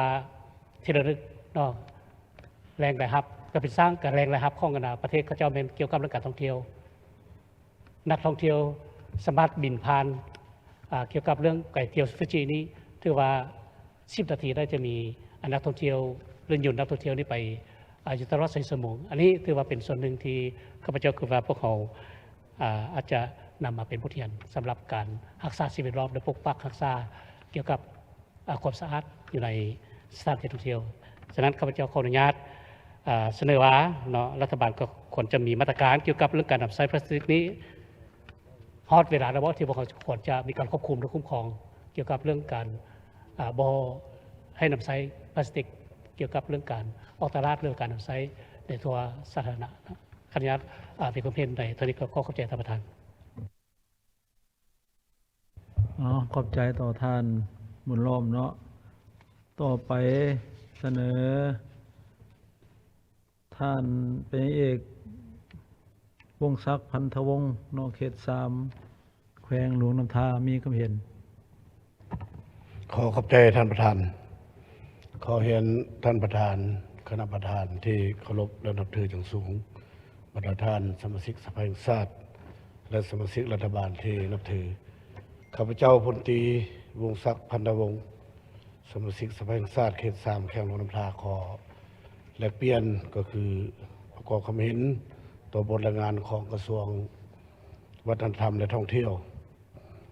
เกี่ยวกับการจัดตั้งปฏิบัติแผนปีท่องเที่ยวลาว 2024 และทิศทางในต่อหน้าก่อนอื่นข้าพเจ้าขอสรรเสริญต่อผลสำเร็จในการจัดตั้งปฏิบัติแผนการดังกล่าวในปี 2024 ผ่านมาเห็นว่ามีผลสำเร็จเป็นอย่างดีและก็สามารถดูดดึงเอานักท่องเที่ยวเข้ามาเที่ยวสปปลาวนี่หลายขึ้นปีต่อปีนั่นแหละดังตัวเลขรายงานของกระทรวงวัฒนธรรมและท่องเที่ยวผ่านมานั้นเนาะแต่ปัญหาที่ข้าพเจ้าจากแลกเปลี่ยนนำกระทรวงวัฒนธรรมและท่องเที่ยวนี้มี1 ปัญหาท่านประธานเกี่ยวกับแหล่งท่องเที่ยว แหล่งท่องเที่ยวที่ผ่านมาเว่ารวมแล้วพอไปท่องเที่ยวแต่บ่อนที่ผู้ประกอบการ หรือว่ามันมีอยู่แล้วจำนวนหนึ่งหัวซะแต่พวกเขายังขาดหรือว่าเน้นหนัก แต่ว่าก็มีอยู่ผ่านมานี่การท่องเที่ยวบ้านชนเผ่าข้าพเจ้าอยากเน้นหนักบ้านชนเผ่าเพราะว่าผ่านประเทศลาวเรานี่มี50ชนเผ่าจากท่านนี่คันว่าบทเรียนของต่างประเทศเนาะมันก็มีการท่องเที่ยวบ้านชนเผ่าในหลายสุดคันว่าพวกเราเอาบ้านชนเผ่านี้เป็นแหล่งท่องเที่ยวที่เอาจริงเอาจังนะโดยมอบให้แขวงมอบให้เมืองเป็นผู้ซอกรถบ้านใดที่เป็นบ้านชนเผ่าสดๆหมายความว่าตัวอย่างว่าเผ่าอาคาบ่หรือเผ่าลือบ่เผ่ายังกระยามีแต่ว่าให้เป็นมีชนเผ่านั้นสดๆเนี่ยเอานักท่องเที่ยวไปท่องเที่ยวเฮ็ดแนวนี้และแม่นถือว่าจะเฮ็ดให้ป่าชนบรรดาเผ่านี้และมันได้ประกอบส่วนเข้าในเวียงงานท่องเที่ยวเนี่ยหลายขึ้นแล้วก็เฮ็ดให้กระเจ้านี่และแม่นถือว่าเข้าถึงนโยบายท่องเที่ยวของรัฐบาลพวกเราผ่านมานี้เนี่ยมันถือว่าข้าพเจ้าก็ได้มีโอกาสหลายท่านก็จะมีโอกาสคือกันสมาชิกสภาแห่งชาติพวกเรานี่อยู่แต่ละแขวงเนี่ยไปบ่อนห่างไกล2 ลี้ข้าพเจ้ามีโอกาสได้ไปบ้านหนึ่งชนเผ่าอาคาไฟฟ้าก็บ่ฮอดแต่ว่าเส้นทางนี่ทะลุไปฮอดแล้วไฟฟ้าบ่ฮอดอินเทอร์เน็ตบ่ฮอดแต่บ้านนั้นมีความอยู่ดีกินดีได้ก็เจ้าเพิ่งตัวเองกุ้มตัวเองบ้านนั้นมันคือว่าบ้านพญาหลวงโพคำนี่แหละอยู่เมืองรองแข่งหลวงน้ำทานแล้วก็เส้นทางไปหันในมันถือว่าธรรมชาติงดงามหลายถ้าว่าแล้วก็ในบ้านหันเลยมันปุ้มลุมก็ดีแขกคนมาแล้วมันถือว่าเขาขับตอนแต่พี่เลยแต่เส้นทางเข้าบ้านพี่ไปฮอดจีส่งก็ไปส่งฮอดเส้นทางออกจากบ้านไปแล้วจังสันในบ้านมาเบิ่งการท่องเที่ยวเนี่ยคันมันเอาตัวนั้นละดีละสุดแต่ว่าทิศพันกับบ้านเลยบ่แม่นเฮาสิไปสร้างอยู่บ่อนใดบ่นึงเราเอาสุนเผาไปเฮ็ดอยู่จุดใดจุดหนึ่งหันบ่เอาต้องไปบ้านรถลงบ้านรถอันนี้ข้าพเจ้าว่าใจเฮ็ดให้การท่องเที่ยวนี่เฮ็ดให้จะเห็นวิธีดำรงชีวิตของสุนเผาพวกเขาผ่านมานี่เมื่อกี้นี่กับท่านสสนางเกษรก็ได้มีความเห็นไปได้แล้วจังสั้นอย่างว่าข้าพเจ้าอยากแลกเปลี่ยนนำกระทรวงวัฒนธรรมท่องเที่ยวขอเขาเข้าแผนการตัวนี้เลยคันบอกเข้าแผนการมาได้มอบรถมอบเมืองมอบให้แขวงมอบให้แขวงมอบให้เมืองครับให้จัดรถบ้านใดจะเป็นหน้าท่องเที่ยวอันนี้ก็จะเป็นพวกเขาก็เป็นการประกอบส่วนเพื่อว่าจะดึงความเจริญไปหาบ้านนั้นตื่มอีกเส้นทางบอกหรือว่าพื้นฐานของล่างอย่างต่างๆบอกให้เอาอยู่ไกลรถคนต่างประเทศเนี่ยเขาแห้งมักอยู่บนสุรอยู่ธุรกันดารนะครับว่าบอกให้ไปเขาก็ยังไปนะอันสั้นข้าพเจ้าจังว่าเอาปัญหานี้เพื่อว่าให้ประชาชนเขานี่ได้เข้าแทงเรื่องนาแหล่งท่องเที่ยวเนี่ยดีขึ้นขอขอบใจท่านประธานขอขอบใจต่อท่านพลตรีวงศักดิ์ต่อไปขอเชิญท่านพลโทวิเศษเถาะพันโทวิเศษเถาะเนาะจากเขต18ใส่สมบูรณ์มีความเห็น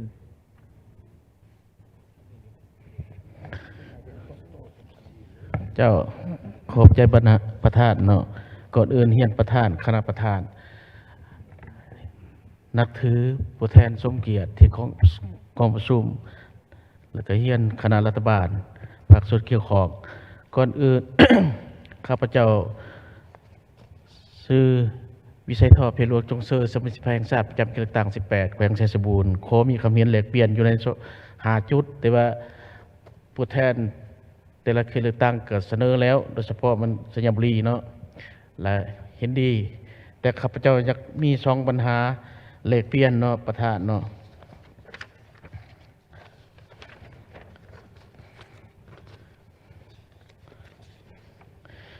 ปัญหาที่1นี้อยู่ในตีราคาผลได้รับเนาะอยู่ใน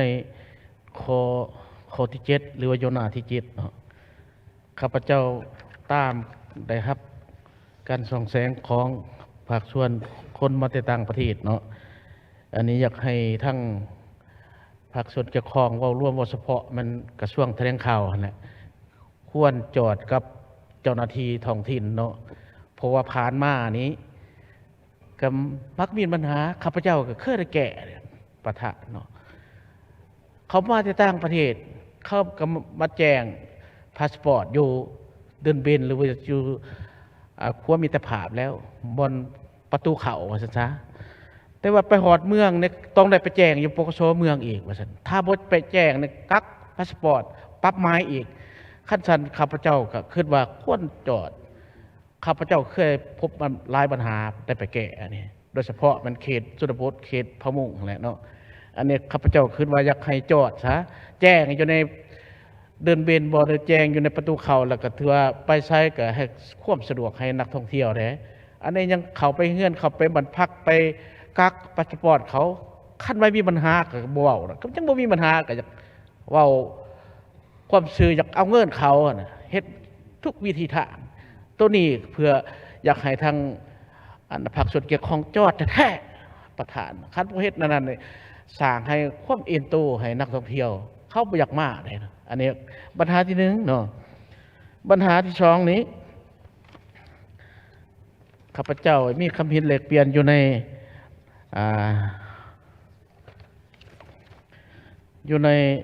ด้านอ่อนของขางเนาะอยู่ในแถวที่6เนาะเส้นทางเชื่อมต่อและสายการบินโดยกุ้งเชื่อมต่อกับตลาดเป้าหมายจากทางใกล้ยังมีน้อยข้าพเจ้าอย่าเติมมาและความสะดวกยังเปื้อเปื้อนหลายในการส่งแสงของนักท่องเที่ยวเนี่ยบ้านเมืองเล่าวเนี่ยคือว่าเปื้อเปื้อนแท้ๆไหนไปบ้านพักก็จะเปื้อนนะว่าเมื่อท่านเว้าถนนหนทางตลาดตรีจุดนี้ก็อยากให้ภาคส่วนเกี่ยวข้องจอดแท้ๆไหนถามบ่นั้นเนี่ยโอ้ย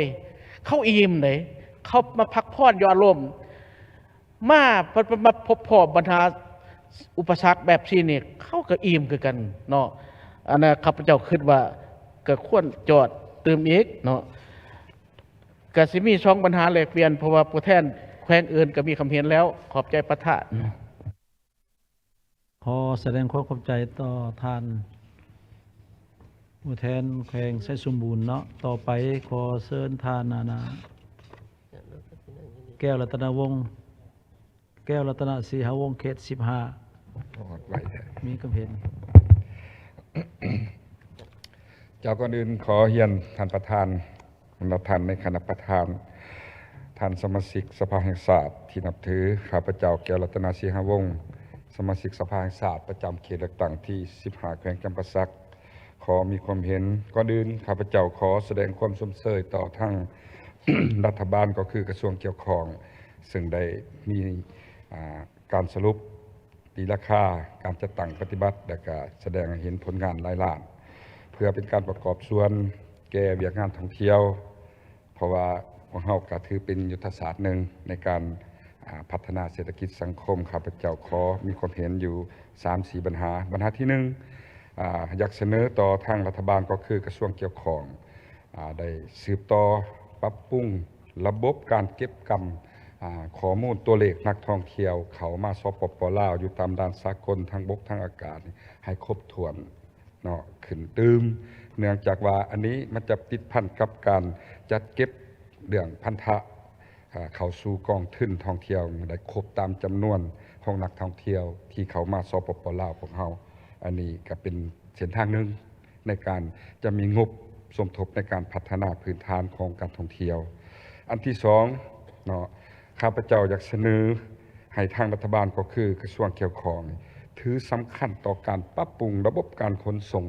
โดยเฉพาะการขนส่งสาธารณะเนาะอยู่ภายในต่างประเทศโดยเฉพาะแม่นประเภทขนส่งผู้โดยสารที่เป็นรถเมล์นี่นะเนาะเพราะว่าพอเฮาปรากฏการเห็นว่านักท่องเที่ยวเวลาเขามาลาวนี่เขาเจ้าก็ใส่การบริการนี่หลายแต่ปรากฏการพวกเฮาเห็นนี่สภาพรถบ่เว้าสาเส้นทางพวกเฮาเว้ากันมาแล้วรถเมล์สิแม่นรับใช้การท่องเที่ยวในบริษัทหรือสาธารณะมันยังเก่าสุดโทรมหลาย เกิดปัญหาบรรดาทานกเสียนน้ำกันตาม13เนื้อ3ไต่พลิกความปีดซึ่งเป็นปัญหาหนึ่งเป็นสิ่งย่อท้อเฮ็ดให้การท่องเที่ยวของเฮาให้นักท่องเที่ยวเลือกใส่บริการยังพบความยุ่งยากต่อมาก็เป็นสถานีของการขนส่งบนที่พักของรถนี่ก็ควรจะมีการปรับปรุงเฮ็ดเป็นการทดลองก็ควรเฮ็ดในบางสถานีเพื่อเป็นตัวแบบเนาะอันสำคัญละเป็นซูเฟอร์คนขับรถนี่พวกเขาต้องมีมาตรการแนวใดเพื่อเฮ็ดให้รับประกันให้แก่การบริการนักท่องเที่ยวทางภายในเนี่ยรับประกันแต่ในนี้เนาะข้าพเจ้าอยากแดกเปลี่ยนอยู่ในจุดบอนว่าพาหนะโดยเฉพาะรถเมล์ที่ใส่บริการหรือเป็นรถสาธารณะนี่เพื่อเฮ็ดแนวใดให้ผู้ประกอบการสามารถได้นำเอารถใหม่เข้ามาใส่บริการนี่นะอยากเสนอทางกระทรวงเกี่ยวของเสนอรัฐบาลว่าพวกเฮาสิมีนโยบายแนวใดเพื่อส่งเสริมบ่ให้คือกันกับการนำเข้ารถประเภทอื่นๆในการเสียพันธะนะเพราะว่าข้าพเจ้าก็ได้แลกเปลี่ยนกับสมาคมนักท่องเที่ยวหรือผู้ประกอบการเขาเจ้าว่าพวกเฮาก็อยากซื้อรถใหม่เข้ามาอยู่จากเวียดนามนี่อยู่กวางนามนี่ก็เบิดโรงงานทักโกรนี่ข้าพเจ้าก็พยายามไปเบิ่งว่าโอ้อยากเอาไปใส่อยู่ประเทศลาวเด้ราคามันก็บ่ได้แพงเลยขั้น7-80 พันดอลลาร์ขั้นว่าเป็นรถ45บนนางกับเพียงแต่$100,000แต่ว่าเวลานำเข้านี่ขั้นว่ามีนโยบายส่งเสริมนี่นะเขาเจ้าว่าก็สามารถซื้อได้สำนักเนาะนะแต่ว่าขั้นว่าได้เสียภาษีคือกับรถประเภทอื่นๆนี่อันนี้มันก็ยากเพราะบางบริษัทก็สามารถสิซื้อได้คันหนึ่ง2คันตัวอย่างมาสิเพราะฉะนั้นล่ะเขาจึงยังเห็นปัญหาว่ายังใส่สภาพรถเก่าอยู่คุมื้อนี่ย้อนว่าเขาเจ้าก็ยังติดปัญหาตัวนี้ฉะนั้นข้าพเจ้าคิดว่าถ้าแห่งความสามารถเป็นไปได้อยู่ผู้ประกอบการซื้อแต่รถอื่นๆเขายังซื้อเข้ามาได้เสียภาษี150%ก็ยังซื้อขี่กันได้แต่ว่าอันนี้ข้าพเจ้าคิดว่าอยากให้เฮ็ดคือกับพาหนะเกี่ยวกับกลจักรกสิกรรมเนาะอันนี้ประเภทรถเมล์นี่ข้าพเจ้าคิดว่าควรส่งเสริมเพื่อหยังเพื่อให้นักผู้ประกอบการนี่เนาะได้แข่งขันกันในการมีพาหนะอันใหม่เพื่อบริการให้แก่นักท่องเที่ยวอันนี้ขอเสนอเนาะอันต่อมาเรื่องการโฆษณานี่ข้าพเจ้าว่ากระทรวงเสริมผู้ประกอบการหรือกระทรวงเกี่ยวของรัฐบาลผ่านมาก็เฮ็ดได้ดีแต่ว่าอยากให้เฮ็ดเป็นระบบต่อเนื่องและสุมใส่แหล่งท่องเที่ยวที่เป็นยุทธศาสตร์เติมอีกให้มันหลากหลายเนาะให้มันหลากหลายเนาะเป็นเท่านั้นและอันต่อมานี้ก็เป็นเรื่องการอนุมัติซึ่งติดพันกับการประกอบการเรื่องการท่องเที่ยวนี่เนาะอยากให้ดุดกอดคันนี่ร่วมเติมอีกเนาะเพื่อว่าเฮ็ดให้ผู้ประกอบการนี่สะดวกเพราะว่าการลงทุนเหตุการณ์ท่องเที่ยวนี่มันทานกับสิหูน้ำกันได้ทุนคืนยากเด้แต่ว่าขั้นตอนที่ลงทุนนี่ก็ยังยากยังเฮ็ดเป็นการจำกัดให้แก่การพัฒนาหรือการลงทุนของผู้ประกอบการการท่องเที่ยวนี่เนาะบ่มีความกระตือรือร้นฉะนั้นพอเป็นไปได้ขอให้ตัดขอดขันนี้ลงให้ถึงอีกแล้วก็ควรให้มีนโยบายส่งเสริมอย่างจ้าแจ้ต่อธุรกิจอันนี้เนาะเป็นดังนั้นอันต่อมาอีกข้าพเจ้าสังเกตเห็นว่าภายหลังที่รัฐบาลมีการยกเว้นวีซ่าจากให้แก่บรรดาประเทศอ้อมข้างได้หนึ่งเห็นว่านักท่องเที่ยวดังไหลเข้ามาจากผลพ่วงของการยกเว้นวีซ่านี่ก็หลายเพราะฉะนั้นถ้าเป็นไปได้ควรให้ทางกระทรวงเกี่ยวของเสนอรัฐบาลค้นคว้าสืบต่อนำเสนอบางประเทศที่เห็นว่าควรจะยกเว้นตื้ออีกเนาะอันนี้มันเป็นอย่างนั้นอันสุดท้ายสำหรับข้าพเจ้าในฐานะเป็นตัวแทนสมาชิกสภาประชาชนเขต15แขวงจำปาสักก็อยากเสนอต่อทางกระทรวงและรัฐบาลเดือนนี้ผ่านมาเพิ่นก็ให้การสนับสนุนหลายโครงการการพัฒนาพื้นฐานโครงสร้างอยู่แขวงจำปาสักแต่ข้าพเจ้าอยากเสนอแหล่งท่องเที่ยวอยู่จุดเมืองปากซองมีหลายแหล่งท่องเที่ยวที่สวยงามแต่ว่าเส้นทางเขาไปหานี่ยังยากเนาะยังยากฉะนั้นอยากเสนอว่าสำหรับแหล่งท่องเที่ยวจุดเมืองปากซองนี่มันมีทั้งอากาศมีทั้งกาแฟทัวเรียนผักสดอื่นๆควบอุดมสมบูรณ์ฉะนั้นล่ะอยากให้ถือเป็น ยุทธศาสตร์หนึ่งของการท่องเที่ยวอยู่ในของรัฐบาลอยากให้หาทุนหาห้อนไปสมทบกับท้องถิ่นในการเฮ็ดเส้นทางไปหาแหล่งท่องเที่ยวเหล่านั้นเพราะว่าบ่ท่านมีเส้นทางปูย่างไปเท่าถึงแหล่งท่องเที่ยวที่สวยสุดงามนี่พอเท่าใดปีกายนี้ได้ทุนเขาตาดเยื่องแขวงเองได้ซุ้มทุนใส่เฮ็ดทางเขาตาดฟ้านเท่านั้นแต่ปีสิมานี่ขอให้ทางกระทรวงเกี่ยวข้องคือรัฐบาลนี่คนขวบพิจารณาช่วยทางพวกข้าพเจ้าเติมแล้วพวกเฮาก็สิพยายามจัดสรรเงินของแขวงที่มีสมทบเนาะสั่นการขอการมีความเห็นของข้าพเจ้ามาหอนี้เบิดเพียงเท่านี้ขอขอบใจท่านประธาน แสดงความขอบใจต่อคำเห็นน้องผู้แทนแขวงจำปาสักนต่อไปขอเชิญทานคำสิงแสนสมแพงเขต14แขวงสารวันมีคำเห็น ขอเชิญท่านประธานคณะประธานของประชุมที่เคารพท่านรัฐมนตรีบรรดาท่านสมาชิกสภาศาสตร์และบรรดาท่านที่นับถือข้าพเจ้าคำสิงแสนสมแพงสมาชิกสภาศาสตร์ประจำเขตเลือกตั้งที่14แขวงสารวันขอประกอบคำเห็นต่อบทรายงานการจัดตั้งปฏิบัติปีท่องเที่ยวลาว2024และการวางทิศทางแผนการในต่อหน้าของกระทรวงวัฒนธรรมแถลงข่าวนักท่องเที่ยวขอโทษ สันข้าพเจ้าก็เห็นดีเป็นกภาพนำเนื้อในจิตใจที่ได้รายงานโดยได้ตีราคาโดยสั่งรวมเกี่ยวกับการจัดตั้งปฏิบัติในผ่านมาและการวางทิศทางในต่อหน้าพอเพียงแต่ข้าพเจ้าอยากมีคำเห็นเสริมบางเนื้อในเพราะว่าบทเรื่องการท่องเที่ยวนี่เป็นเบียงงานที่สำคัญนั่นแหละมันคือกับเบียงงานกสิกรรมเพราะเป็นเบียกที่มั่นคงของประเทศพวกเราอันนี้เป็นบรรทัดสำคัญที่สุด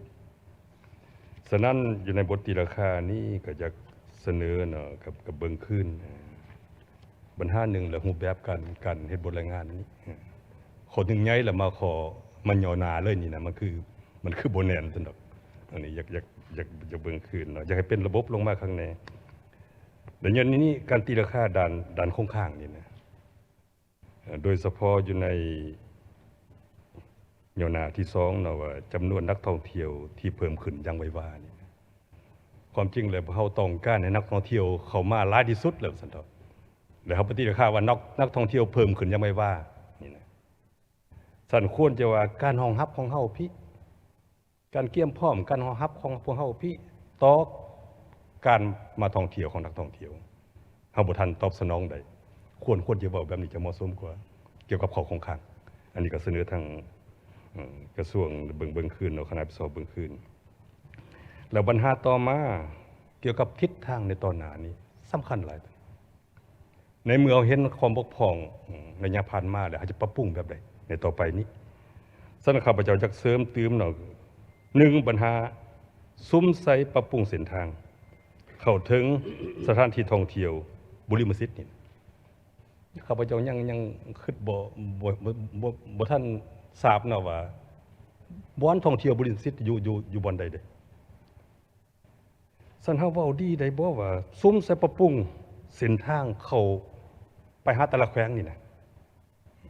เพราะสถานที่อยู่แต่ละแขวงพี่ยกตัวอย่างคือทางแขวงหัวพันเนาะก็คือสมาชิกสภาแขวงหัวพันได้มีคอมเมนต์มาเด้อมีสถานท่องเที่ยวแบบทางวัฒนธรรมทางประวัติศาสตร์สำคัญหลายใดแต่เส้นทางมันบ่ไปถึงนั่นนี่นะไปถึงอยู่แต่ว่าคือพอเห็นน่ะตัวจริงนะนี่ยุทธศาสตร์ที่สุดตัวนี้นะสนะเอางบประมาณมาทุ่มใส่การปรับปรุงโครงรางพื้นฐานนะโอ้จะดีที่สุดเลยเป็นประโยชน์แขวงอื่นเส้นเดียวกันอันนี้จะว่าอยากให้เพิ่มบนว่าปรับเหนือในการเว้านี่นะอันนี้ปัญหาหนึ่งอยากเสริมเขาเนาะปัญหาที่2นี้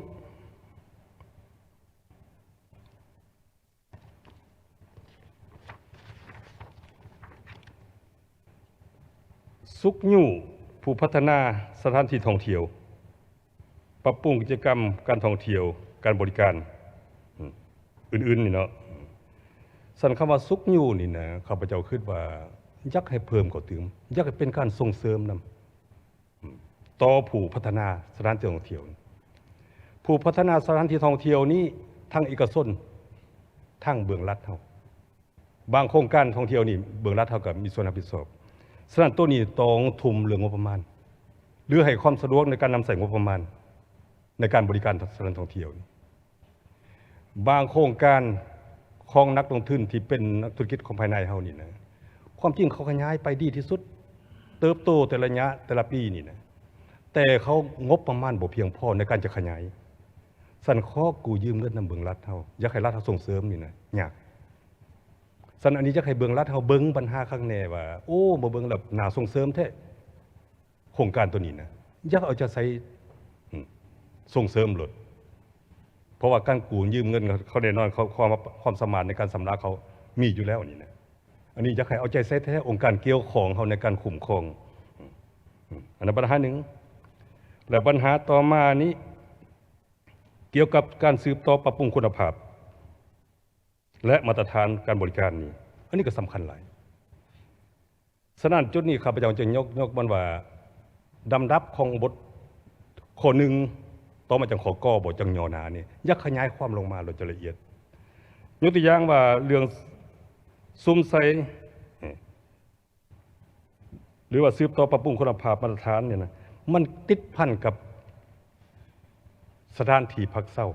ก็คือแขวงสันสมบูรณ์เพิ่นมีคำเห็นมาแล้วเพราะสถานที่พักเศร้านี่มันก็ได้ประโยชน์จากนักท่องเที่ยวสั้นต้องซุ่มใส่เรื่องบ้านพักนี่โรงแรมความสะอาดราคาติดพันกับเรื่องการบริการเรื่องอาหารการกินพุ่นนะอันนี้คือหนึ่งอันทอมาติดพันกับผู้นำเที่ยวเขาเอื่นว่าไก่เนาะอันนี้ก็สำคัญหลายเลยสั่นผู้นำเที่ยวนี่เขาต้องได้บำรุงแท้ๆต้องเลือกคัดเลือกมาข้างในต้องหู้ประวัติศาสตร์ต้องหู้วัฒนธรรมของเราต้องหู้สถานที่ต่างๆเพื่อจะจุดโฆษณาดิเพื่อให้นักท่องเที่ยวนี่ติดใจเพราะว่าสถานที่บ้านเฮานี่ทั้งธรรมศาสตร์บ่นี่การท่องเที่ยวทั้งวัฒนธรรมนี่นะอันนี้ต้องได้ปรับปรุงเรื่องกิจกรรมการท่องเที่ยวเช่นเดียวกัน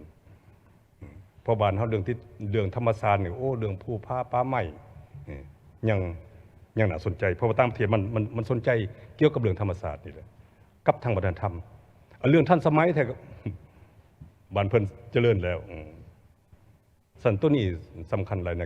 การปรับปรุงเรื่องคุณภาพของการท่องเที่ยวนี่นะจึงว่าอยากให้เน้นเอาใจใส่แต่ละข้ออยากให้ว่าเป็นข้อสำคัญเพราะอย่าพันขยายเลยและสภาจะได้ห้องกรมสุขจะพาบอกบนรายงานเราจะออกมาเป็นมติแต่ละจุดเพื่อเขาจะจัดตั้งปฏิบัติในต่อไปอันนี้ข้าพเจ้าจะขอเสริมเนาะอยู่ในบรรดาในจิตใจที่ทางกระทรวงได้กำหนดแผนการในต้นหน้าสันเขามีคอมเมนต์คือจังสันท่านประธานขอขอบใจเลยแสดงความเข้าใจต่อผู้แทนเขต13สารวัตรเนาะ14สารวัตรเนาะนี่ล่ะอย่างนี้การประกอบความเห็นก็ได้8ท่านเนาะนี่แหละก็อยากจิ้มตื้มอีกอันนี้ยังบ่ทันเห็นไผมีความเห็นอยู่ลาวเฮานี่พวกเฮาได้ประกาศเนาะเอิ้นว่า ทางองค์การจัดตั้งสากลรับรอง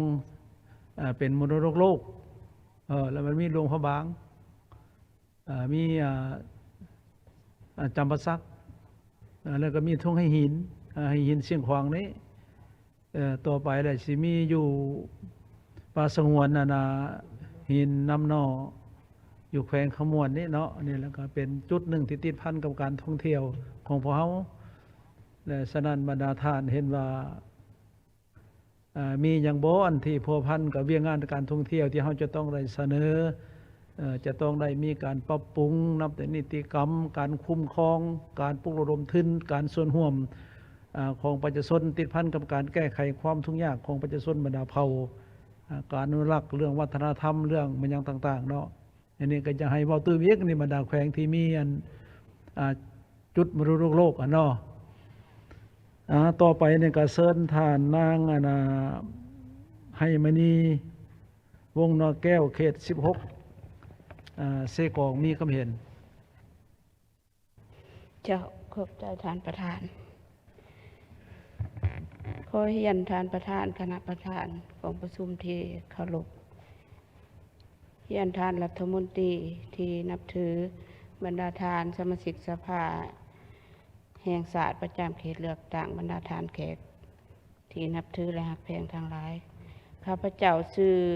นางให้มณีวงศ์นกแก้วสมาชิกสภาเขตเลือกตั้งที่16แขวงเสกองโดยพื้นฐานแม่นเห็นดีเป็นเอกภาพต่อบทรายงานการจัดตั้งปีท่องเที่ยวลาว 2024 และทิศทางแผนการในต่อหน้าและก็เป็นเอกภาพนำบรรดาทานที่ได้มีคำเห็นไปก่อนนั้นและก่อนอื่นมึดข้าพเจ้าขอแสดงความยองย่อชมเชยต่อบทรายงานของท่านรัฐมนตรีในการจัดตั้งปฏิบัติปีท่องเที่ยวซึ่งในระยะผ่านมาก็เห็นว่าเบื้องทางรัฐบาลก็ได้เอาใจใส่และพยายามอย่างต่างหน้าในการจัดตั้งปฏิบัติปีท่องเที่ยวและก็สุกอยู่เวียกงานท่องเที่ยวเป็นบุริมสิทธิ์เศรษฐกิจปลายแหลมพร้อมทางประกอบส่วนเขาในการแก้ไขปัญหาความยุ่งยากทางด้านเศรษฐกิจแห่งศาสตร์และประกอบส่วนอันสำคัญให้แก่การสร้างเบียกเหตุงานทำให้สังคมสร้างรายรับให้แก่ชีวิตการเป็นอยู่ของประชาชนลาวบรรดาเผ่านับมือนับดีขึ้นแล้วก็เพื่อสุกอยู่ให้บรรดาผู้ประกอบการธุรกิจท่องเที่ยวที่ติดพันกับการผลิตกสิกรรมหัตถกรรมให้กลายเป็นสินค้าเพื่อสนองให้แก่การท่องเที่ยวและเพื่อสุกอยู่ส่งเสริมการท่องเที่ยวทางด้านวัฒนธรรมประวัติศาสตร์ธรรมศาสตร์และก็กสิกรรมให้มีการขยายตัวดีขึ้นและเฮ็ดให้เวียกงานท่องเที่ยวได้รับการปรับปรุงพัฒนาเป็นต้นแม่นการท่องเที่ยวแบบอนุรักษ์และก็ประชาชนมีส่วนร่วมได้รับการปรับปรุงและเสริมขยายอย่างกว้างขวางและจำนวนนักท่องเที่ยวภายในและต่างประเทศก็เพิ่มขึ้นอย่างต่อเนื่องมีนักท่องเที่ยวเข้ามาลาวเป็นจำนวนหลายและก็เพิ่มขึ้นในทุกๆปีและก็สร้างรายรับก็เพิ่มขึ้นอันนี้ก็ขอสนับสนุนนำบทรายงานแต่ข้าพเจ้าอยากขออนุญาตแลกเปลี่ยนนี้ในฐานะส่วนตัวก็เห็นว่าการจัดตั้งปฏิบัติในระยะผ่านมาถึงว่าจะมีความต่างหน้าพยายามก็ตามแต่อยู่ในเวียกงานท่องเที่ยวเพื่อรับประกันในการจัดตั้งปฏิบัติกฎหมายและนิติกรรมแต่กฎหมายที่ติดพันกับการคุ้มครองนักท่องเที่ยวนี้ที่ว่าเข้าออกในเมืองนี่ก็ยังบ่ทันได้เป็นระบบระเบียบและฉะนั้นอยากเสนอรัฐบาลควรซุ้มทุนห้อนใส่พื้นฐานโครงหลังและก็ควรเอาใจใส่โฆษณาเผยแพร่กฎหมายกฎระเบียบให้นักท่องเที่ยวเข้าใจเกี่ยวกับการท่องเที่ยวสองมาก็สืบต่อเสนอสืบต่อสุกอยู่และส่งเสริมในการสร้างครอบครัวและวัฒนธรรมของบรรดาเผ่าอันที่สามก็สุกอยู่บรรดาท้องถิ่นเพื่อพัฒนาการผลิตภัณฑ์ที่เป็นเอกลักษณ์ของท้องถิ่นเป็นที่ระลึกให้นักท่องเที่ยวนี่หลายขึ้นและอันที่สี่เก็บกำข้อมูลพร้อมทางปลุกระดมวัตถุพันธุ์วัตถุบูหานและส่งเสริมผลงานของบรรดาเผ่าและอันที่ห้าอยากเสนอให้สำรวจขึ้นเป็นแหล่งท่องเที่ยววัฒนธรรมธรรมศาสตร์ประวัติศาสตร์และกสิกรรมถือว่าสำหรับแข้งเสกองนี่ก็แหล่งท่องเที่ยวอยู่ทางมืดนี่ก็มีอยู่11แหล่งแต่อยู่ในนั้นก็ได้เสนอเฮ็ดใบออกใบตะดินก็บ่ทันเห็นว่าได้มีในใดเนาะและต่อบทรายงานของท่านรัฐมนตรีนี้ก็บ่ทันได้แสดงถึงรายรับราย ทานข้อมูลที่ว่าแหล่งท่องเที่ยวทั่วประเทศโดยเฉพาะเป็นแหล่งท่องเที่ยววัฒนธรรมแหล่งท่องเที่ยวธรรมศาสตร์และประวัติศาสตร์นี้เพราะว่าอยู่เซกองพวกเฮานี่ก็แหล่งวัฒนธรรมนี่ก็ถือว่าอยู่แขวงเซกองก็มีอยู่10 เผ่าเนาะแต่ว่าอยู่ในนั้นก็มีแต่เผ่าเดียวถือว่าได้ดึงดูดนักท่องเที่ยวเข้ามาเที่ยวชมจำนวนหลายและจุดที่2ต่อกับแหล่งท่องเที่ยวธรรมศาสตร์นี้ก็ถือว่าเห็นว่ายังมีการปลุกลุกบ่เรื่องการทำลายป่านี่แหละแล้วบ่มีแล้วป่าสงวนเนาะแล้วก็เฮ็ดให้ห้วยห้องน้องบึงหรือว่าตาดที่ว่าเคยไปเที่ยวทางธรรมศาสตร์นี่ก็บกแห้งจุดที่1จุดที่2และแหล่งท่องเที่ยวทางประวัติศาสตร์นี่ก็จะมีบ่อน้ำอุ่นแล้วก็มีทำเด้งทำตอกองแก้วเนาะทำองแก้วอันนี้ก็ได้มีการขุดค้นกระบุว่ารัฐบาลหรือว่าเบื้องแขวงอนุญาตเนาะอันนี้ก็อยากให้กวดกาตื้มฉะนั้นการมีคำเห็นของข้าพเจ้าก็มีเพียงเท่านั้นขอขอบใจท่านประธานแสดงความเข้าใจต่อผู้แทนแขวงเซกองเนาะและพิเศษเซกองนี่ก็มีกกอันนั้นได้ใบลานอันใดประเทศลาวนั่นก็สิหลายบ่อนมีแต่ก็สิบ่มีหลายคือไปซั่นนี่แหละอันนี้ก็ควรอนุรักษ์เนาะเป็นบ่อนท่องเที่ยวนึงอันนี้ก็จุดอื่นบ่มีเดี๋ยวต่อไปเชิญท่านศาสตราจารย์ดร.ไม้ฟ้องไม้ทรายเขต12ขมวดมีคำเห็นก่อนอื่นขอเรียนท่านประธานคณะประธานที่เคารพนับถืออย่างสูงก่อนรัฐมนตรีสมาชิกสภาแห่งชาติที่นับถือและฮักแพงข้าพเจ้าไม้ฟ้องไม้ทรายจากเขต12แขวงคำพวนขออนุญาตประกอบคำเห็นใส่บทรายงานของรัฐบาลเกี่ยวกับการจัดตั้งปฏิบัติปีท่องเที่ยวลาว2024และก็ทิศทางแผนการในต่อหน้าก่อนอื่นหมดก็แม่นข้าพเจ้าดีและก็สมเสยในผลสำเร็จของการจัดตั้งปฏิบัติในเวียกงานดังกล่าวในปี2024ที่ผ่านมาซึ่งทางภายในและก็ต่างประเทศก็แม่นได้เพิ่มขึ้นอย่างเป็นนาซื่นชมเนาะเทียบใส่ปี2023ตัวอย่างนักท่องเที่ยวภายในก็เพิ่มขึ้นถึง 102% เนาะเหตุให้มีการกระจายรายรับได้ถึงกว่า600 ล้านดอลลาร์สหรัฐและก็นักท่องเที่ยวสากลเพิ่มขึ้น 21% เนาะกระจายรายรับหลายกว่า1 ตื้อดอลลาร์ซึ่งอันนี้ก็เป็นตัวเลขและก็เป็นปัจจัยที่ว่ากระตุ้นการพัฒนาอยู่ในประเทศได้ดีหลายเนาะแต่ถึงอย่างใดก็ตามเนาะข้าพเจ้าอยากขอมีคำเห็นประกอบคือดังต่อไปนี้จุดที่1นี้เนาะเนื่องจากว่าการท่องเที่ยวเนาะสามารถสร้างรายรับเนาะกระตุ้นเศรษฐกิจให้มีการเติบใหญ่ขยายตัวได้หลายฉะนั้นข้าพเจ้าอยากเสนอว่าเวลาพวกเขาเฮ็ดปีท่องเที่ยวนี่นะเป็นไปได้บ่เขาจะขยายระยะเวลาของปีท่องเที่ยว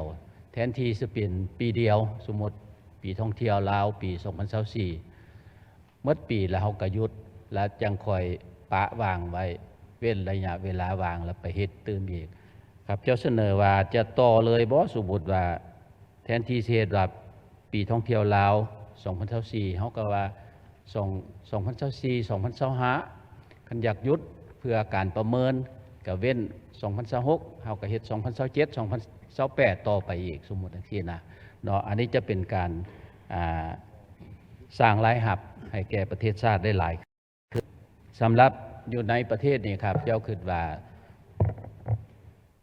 การท่องเที่ยวนี่มันเป็นฤดูกาลอยู่แล้วในแต่ละเดือนเฮามีบุญประเพณีอย่างต่างๆท่านมีแต่เพิ่มการประชาสัมพันธ์ว่าแต่ละเดือนเนาะอยู่แขวงใดเขตใด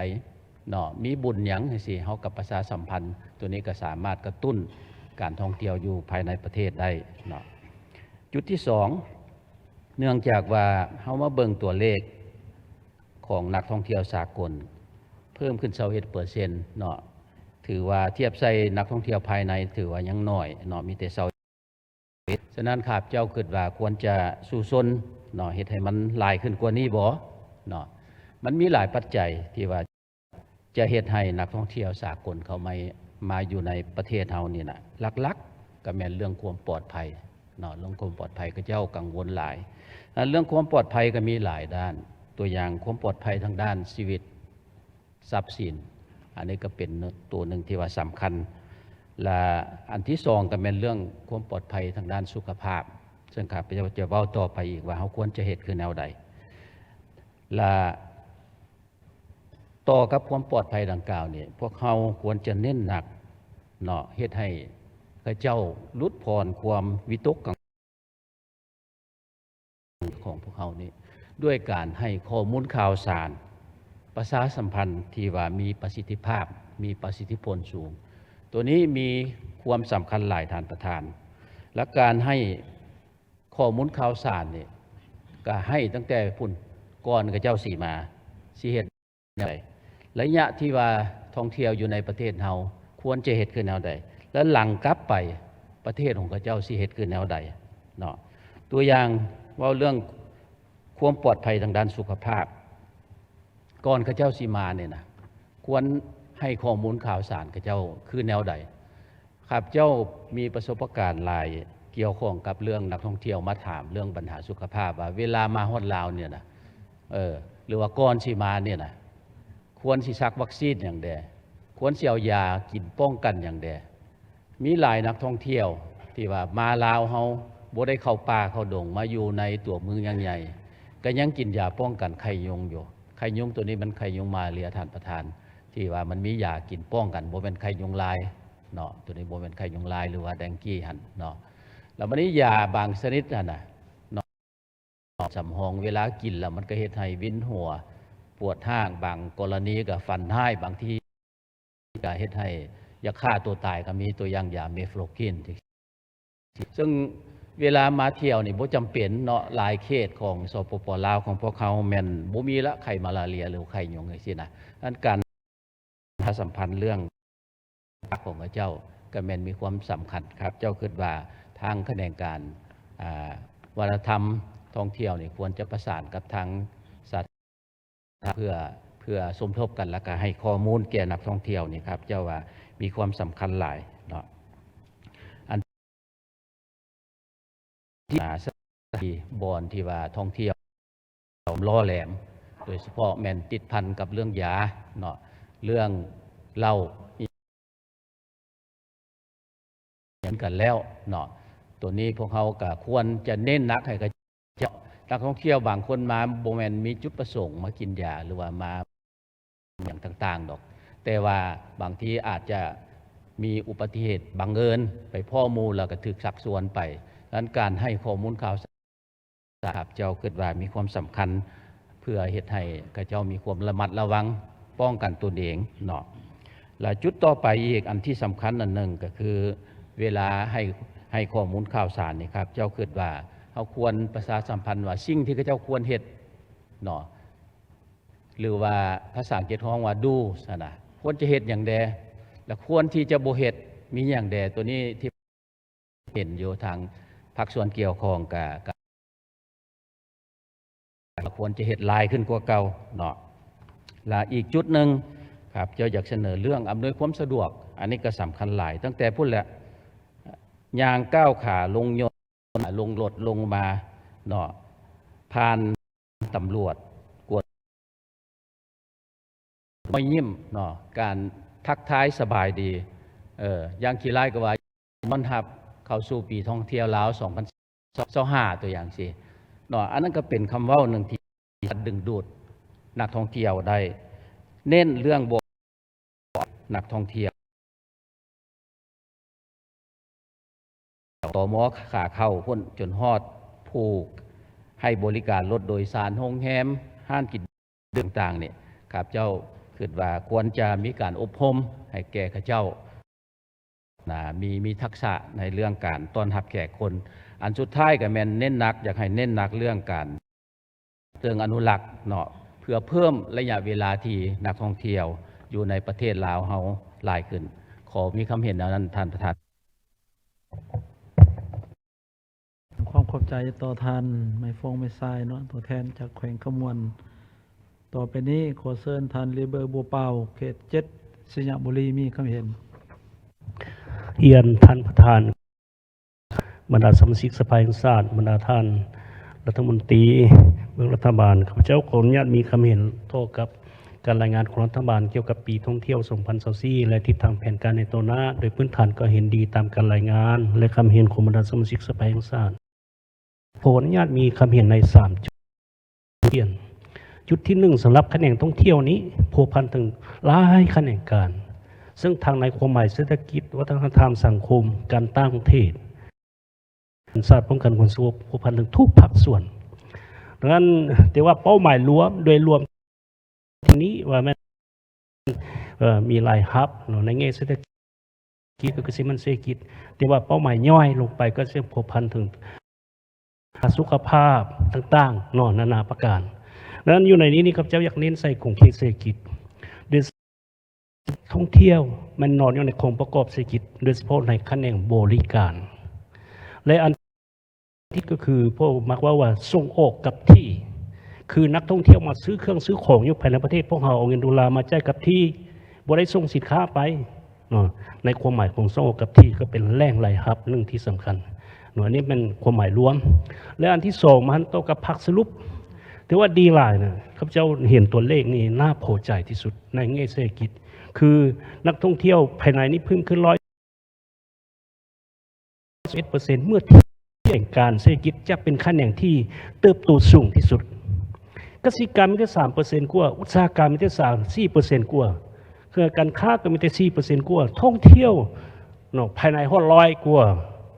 แต่ต่างประเทศถึง21 กว่า%ถือว่าเป็นแขนงเศรษฐกิจถ้าว่าพวกคำนึงถึงเศรษฐกิจจะเป็นแขนงที่มีท่าแห่งขับเคลื่อนการเติบโตเศรษฐกิจถ้าว่าเบิ่งในแง่เศรษฐกิจเลยเดี๋ยวนี้ถือว่าดีแล้วแต่ว่าอยากเสนอเพื่อพิจารณาเติมอยากให้มีการวิเคราะห์วิจัยที่ติดพันถึงแขนงเศรษฐกิจคือซัพพอร์ตท่องเที่ยวต่างประเทศนี่นะได้ตื้อกว่า$ขยายนี่นะในจำนวนนักท่องเที่ยว4 ล้านกว่าไปเนี่ยนะเมื่อเฉลี่ยเลยผู้หนึ่งจ่าย$200 กว่าครับเจ้าว่าจะหลายกว่านั้นก็$1,000 กว่าแล้วนะ$1,000 กว่าแต่ว่าถ้าว่ามีการบินต่างประเทศเราการบินภายในนี่ก็สิหลายกว่านั้นแล้วละโรงแรมมื้อนึง2 มื้อก็หมดแล้วคนนักท่องเที่ยวนะจะหลายกว่านั้นด้านหลายฮับจากการท่องเที่ยวต่างประเทศนะแทนที่จะแม่นตื้อกว่านะเขาจะว่าคูณ2 คูณ 3ตื้มอีกเลยในตัวจริงนะแล้วเรื่องการกระจายรายฮับนี่นะแต่การเอาข้อมูลกระจายรายฮับนี่หรือว่าอาจจะกว้างกว่านี้ถ้าว่าพวกมีข้อมูลสถิติดีกว่านี้ก็จะฮู้ได้รายฮับจากการท่องเที่ยวนี่หลายปานใดเลยเมื่อเทียบกับการส่งออกทั้งหมดของเรานี่มีแต่ประมาณ$8 ตื้อกว่า$9 ตื้อและการส่งการประเมินกระจายรายรับภายในนี่ตื้อไปประเมินตามกัน2-3 ตื้อนี่คือถือว่า10 ไปกว่า% ของการส่งออกที่เป็นรายรับจากการท่องเที่ยววันนี้เทียบกับเศรษฐกิจภายในประเทศพวกเราเศรษฐกิจ GDP เนี่ยนะประมาณ$16 ตื้อ$2 ตื้อแล้วถือว่ามหาศาลในมหาศาลเป็นรายรับมหาศาลดังนั้นจะเป็นแขนงเติบโตเศรษฐกิจที่สำคัญและรายรับมันจะมาจากส่งแรงทัศจัดอันนึงแรงท่องเที่ยวที่ประกาศเว้านี่วัฒนธรรมสังคมนี่ขายปีหรือต่างๆแต่ว่ากิจกรรมปิ้นอ้อมโรงแรมจะเป็นขนส่งจะเป็นต่างๆร้านอาหารต่างๆนี่ก็ล้วนแต่เป็นกิจกรรมปิ้นอ้อมกันท่องเที่ยวดังนั้นถือว่าท่องเที่ยวนี่พัวพันถึงหลายภาคส่วนนั้นการวิเคราะห์วิจัยของแขนงท่องเที่ยวนี่ในแง่เศรษฐกิจอยากให้มีการวิเคราะห์วิจัยหลายตื้นรายรับเบื้องรัฐบาลนี่หลายปันใดจากท่องเที่ยวนี่บางเท่ากับจะเป็นอ้อมนี่จังนั้นมีแต่อยากเสนอว่า นี่อยากให้มีการค้นคว้าวิจัยที่ติดพันถึงแขนงเศรษฐกิจอยู่ในโครงประกอบเศรษฐกิจโครงประกอบเศรษฐกิจมีเกษตรกรรมอุตสาหกรรมบริการและในนี้ท่องเที่ยวนอนอยู่ในแขนงบริการที่กวมอัตราส่วนใหญ่พอสมควรอยากให้มีการค้นคว้าวิจัยให้เห็นบทบาทของท่องเที่ยวในโครงประกอบเศรษฐกิจให้หลายขึ้นเพื่อเป็นตัวขับเคลื่อนเพื่อเป็นบทอิงให้แก่การวางแผนพัฒนาเศรษฐกิจให้สารภาพสรุปสารภาพทิศทางมี3ข้อเสนอข้อเสนอที่1เพราะว่าปีท่องเที่ยวระยะปี 2021-2025 กำหนดปีท่องเที่ยวเป็นปี 2024แล้วต่อไปจะกำหนดใช้ปีใดเป็นปีท่องเที่ยวปีท่องเที่ยวหมดตามรายงานมี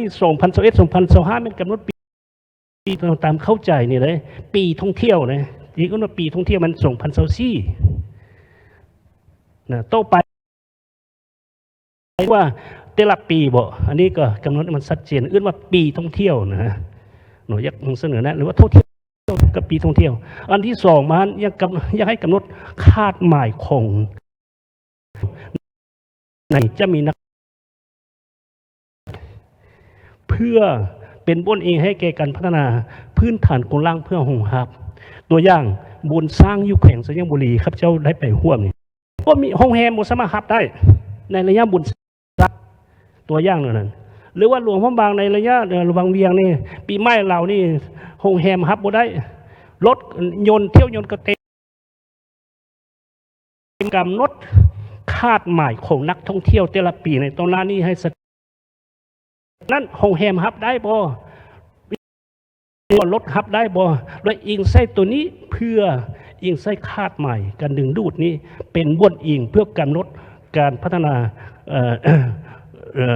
ความสามารถของฮับจะเป็นพาหนะขนส่งโรงแรมหรือว่าร้านอาหารต่างๆบางบ่อนนี่จองล่วงหน้าก็เต็มก้อนแล้วอันซะตัวอย่างนั้นครับเจ้าสำหรับทิศทางตัวหน้านี่อยากจะเสนอ3จุดง่ายๆนี้เรื่องกำหนดจะมีปีท่องเที่ยวต่อไปบ่หรือว่าท่องเที่ยวปีท่องเที่ยวบ่หรือว่าปีท่องเที่ยวทั่วไปส่งมาความสามารถรองรับด้านใดที่จะต้องได้กล้าเกี่ยมเราสามารถเกิด เรื่องการอำนวยความสะดวกด้านต่างๆนี่แหละกับเจ้าขออนุญาตมีคำเป็นเล็บเปลี่ยนเพียงเท่านั้นขอบใจประธานแสดงความขอบใจต่อทานลีเบอร์เนาะตั้งนาผู้แทนเขต7แขวงสัญญบุรีต่อไปเชิญทานพรศาสตร์เขต13สวรรณเขตมีคำเห็นขอเฮียนท่านประธานท่านรัฐมนตรีท่านข้าพเจ้าพรศาสตร์เบลเมงสมาชิกสภาแห่งชาติเขตเลือกตั้งที่13แขวงสวรรณเขตขอมีคำเห็นต่อกับระเบียบงานท่องเที่ยวพื้นฐานข้าพเจ้าก็สมเสยต่อกับคะแนนการท่องเที่ยวที่ได้จัดตั้งปฏิบัติปีท่องเที่ยวลาวในปี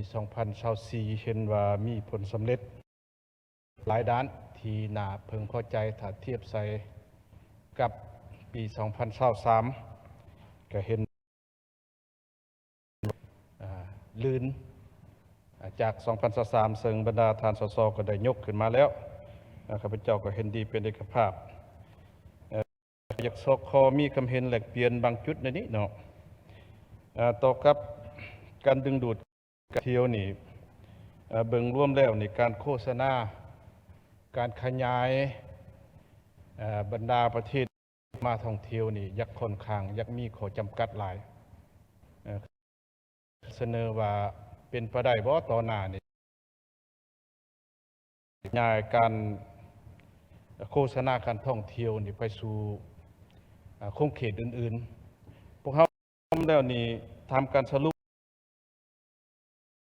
อ้อมข้างนี่เป็นจำนวนส่วนหลาย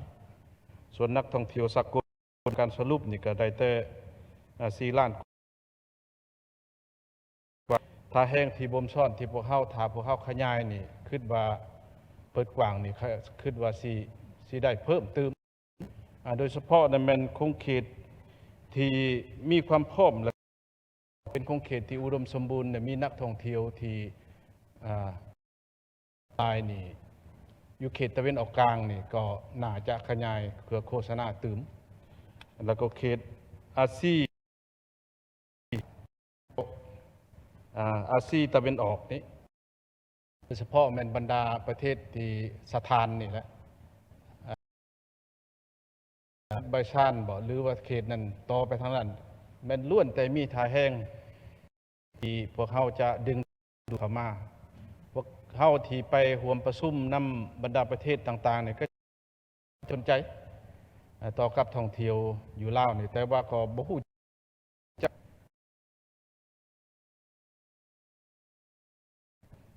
มีการแม่นผ่านว่าผ่านโทรทัศน์สากลนี่นะเป็นต้นนี่คือประเทศเพื่อนบ้านของพวกเฮานี่กัมพูชีบ่ไทยบ่เวียดนามบ่หรือประเทศก็ไปจ้างโฆษณาผ่าน CNN ผ่าน BBC บล็อกเกอร์ที่การโฆษณาต่างๆนี่ถือมันให้กว้างขวางฉะนั้นจะเฮ็ดให้การดึงเพิ่มขึ้นตื้มนี่อยากเสนอนั้นตื้มเนาะกับบทเรียนที่ตามการแถลงข่าววัฒนธรรมนี่ก็เห็นว่าที่พวกเฮาดึงดูดการท่องเที่ยวนี่มีประเทศอ้อมข้างในจำนวนหนึ่งเข้ามาเป็นแพ็คมาเป็นกลุ่มทัวร์นี่ยกตัวอย่างบ้านของพวกเพิ่นแล้วก็นั่นพวกเฮานี่อันนี้ก็เป็นบทเรียนนี่คือกับบรรดาสร้างเขื่อนไฟฟ้าบ่ได้หยังพอเท่าใดฉะนั้นจะเฮาสิเฮ็ดได้ปัญหาดังกล่าวนี่ได้ให้คนลาวนี่มาเที่ยวลาวก็ได้รับผลประโยชน์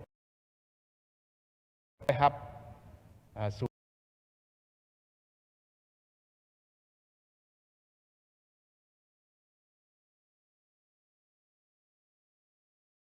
ให้มันได้รายรับสู่ท้องถิ่น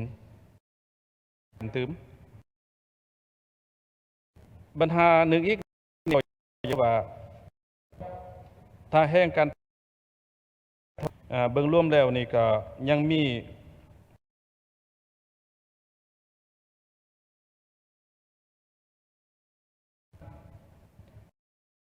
เขตนครหลวงนี่ก็อยาก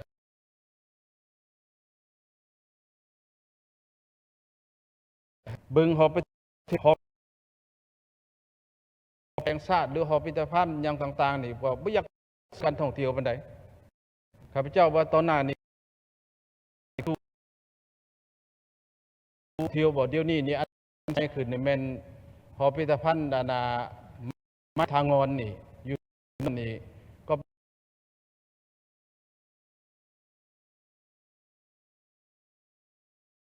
พวกเฮานี่นะจะดึงดูดนักท่องเที่ยวนี่เขามาใส่ลืมนี่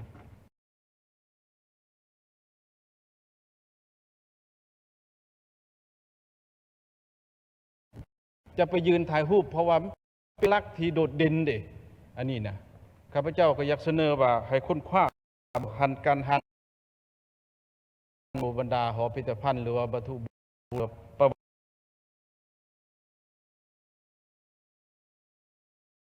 วัติแล้วการท่อง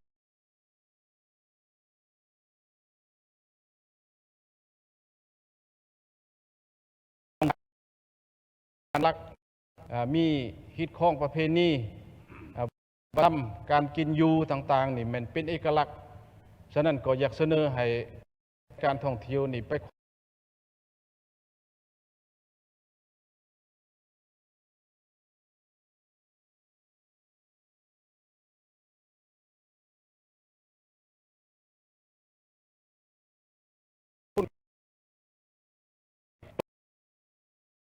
อยู่สวรรค์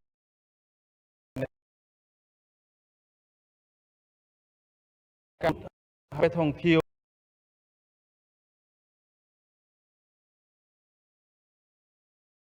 ฉะนั้นอยากเสนอว่าพวกเขามีท่าแห้งนะครับท่าแห้งเนาะจุดหนึ่งอีกนี่เกี่ยวกับการคุ้มท่องเที่ยวนี้อันนี้เสนอแล้วข้าพเจ้าก็อยากเสนอตื้มเนาะซึ่ง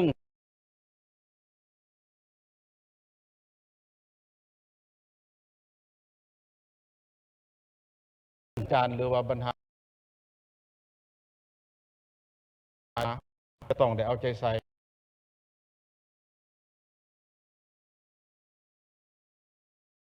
ว่าให้ปรับปรุงท่องเที่ยวนี่ให้มันดี ท่าน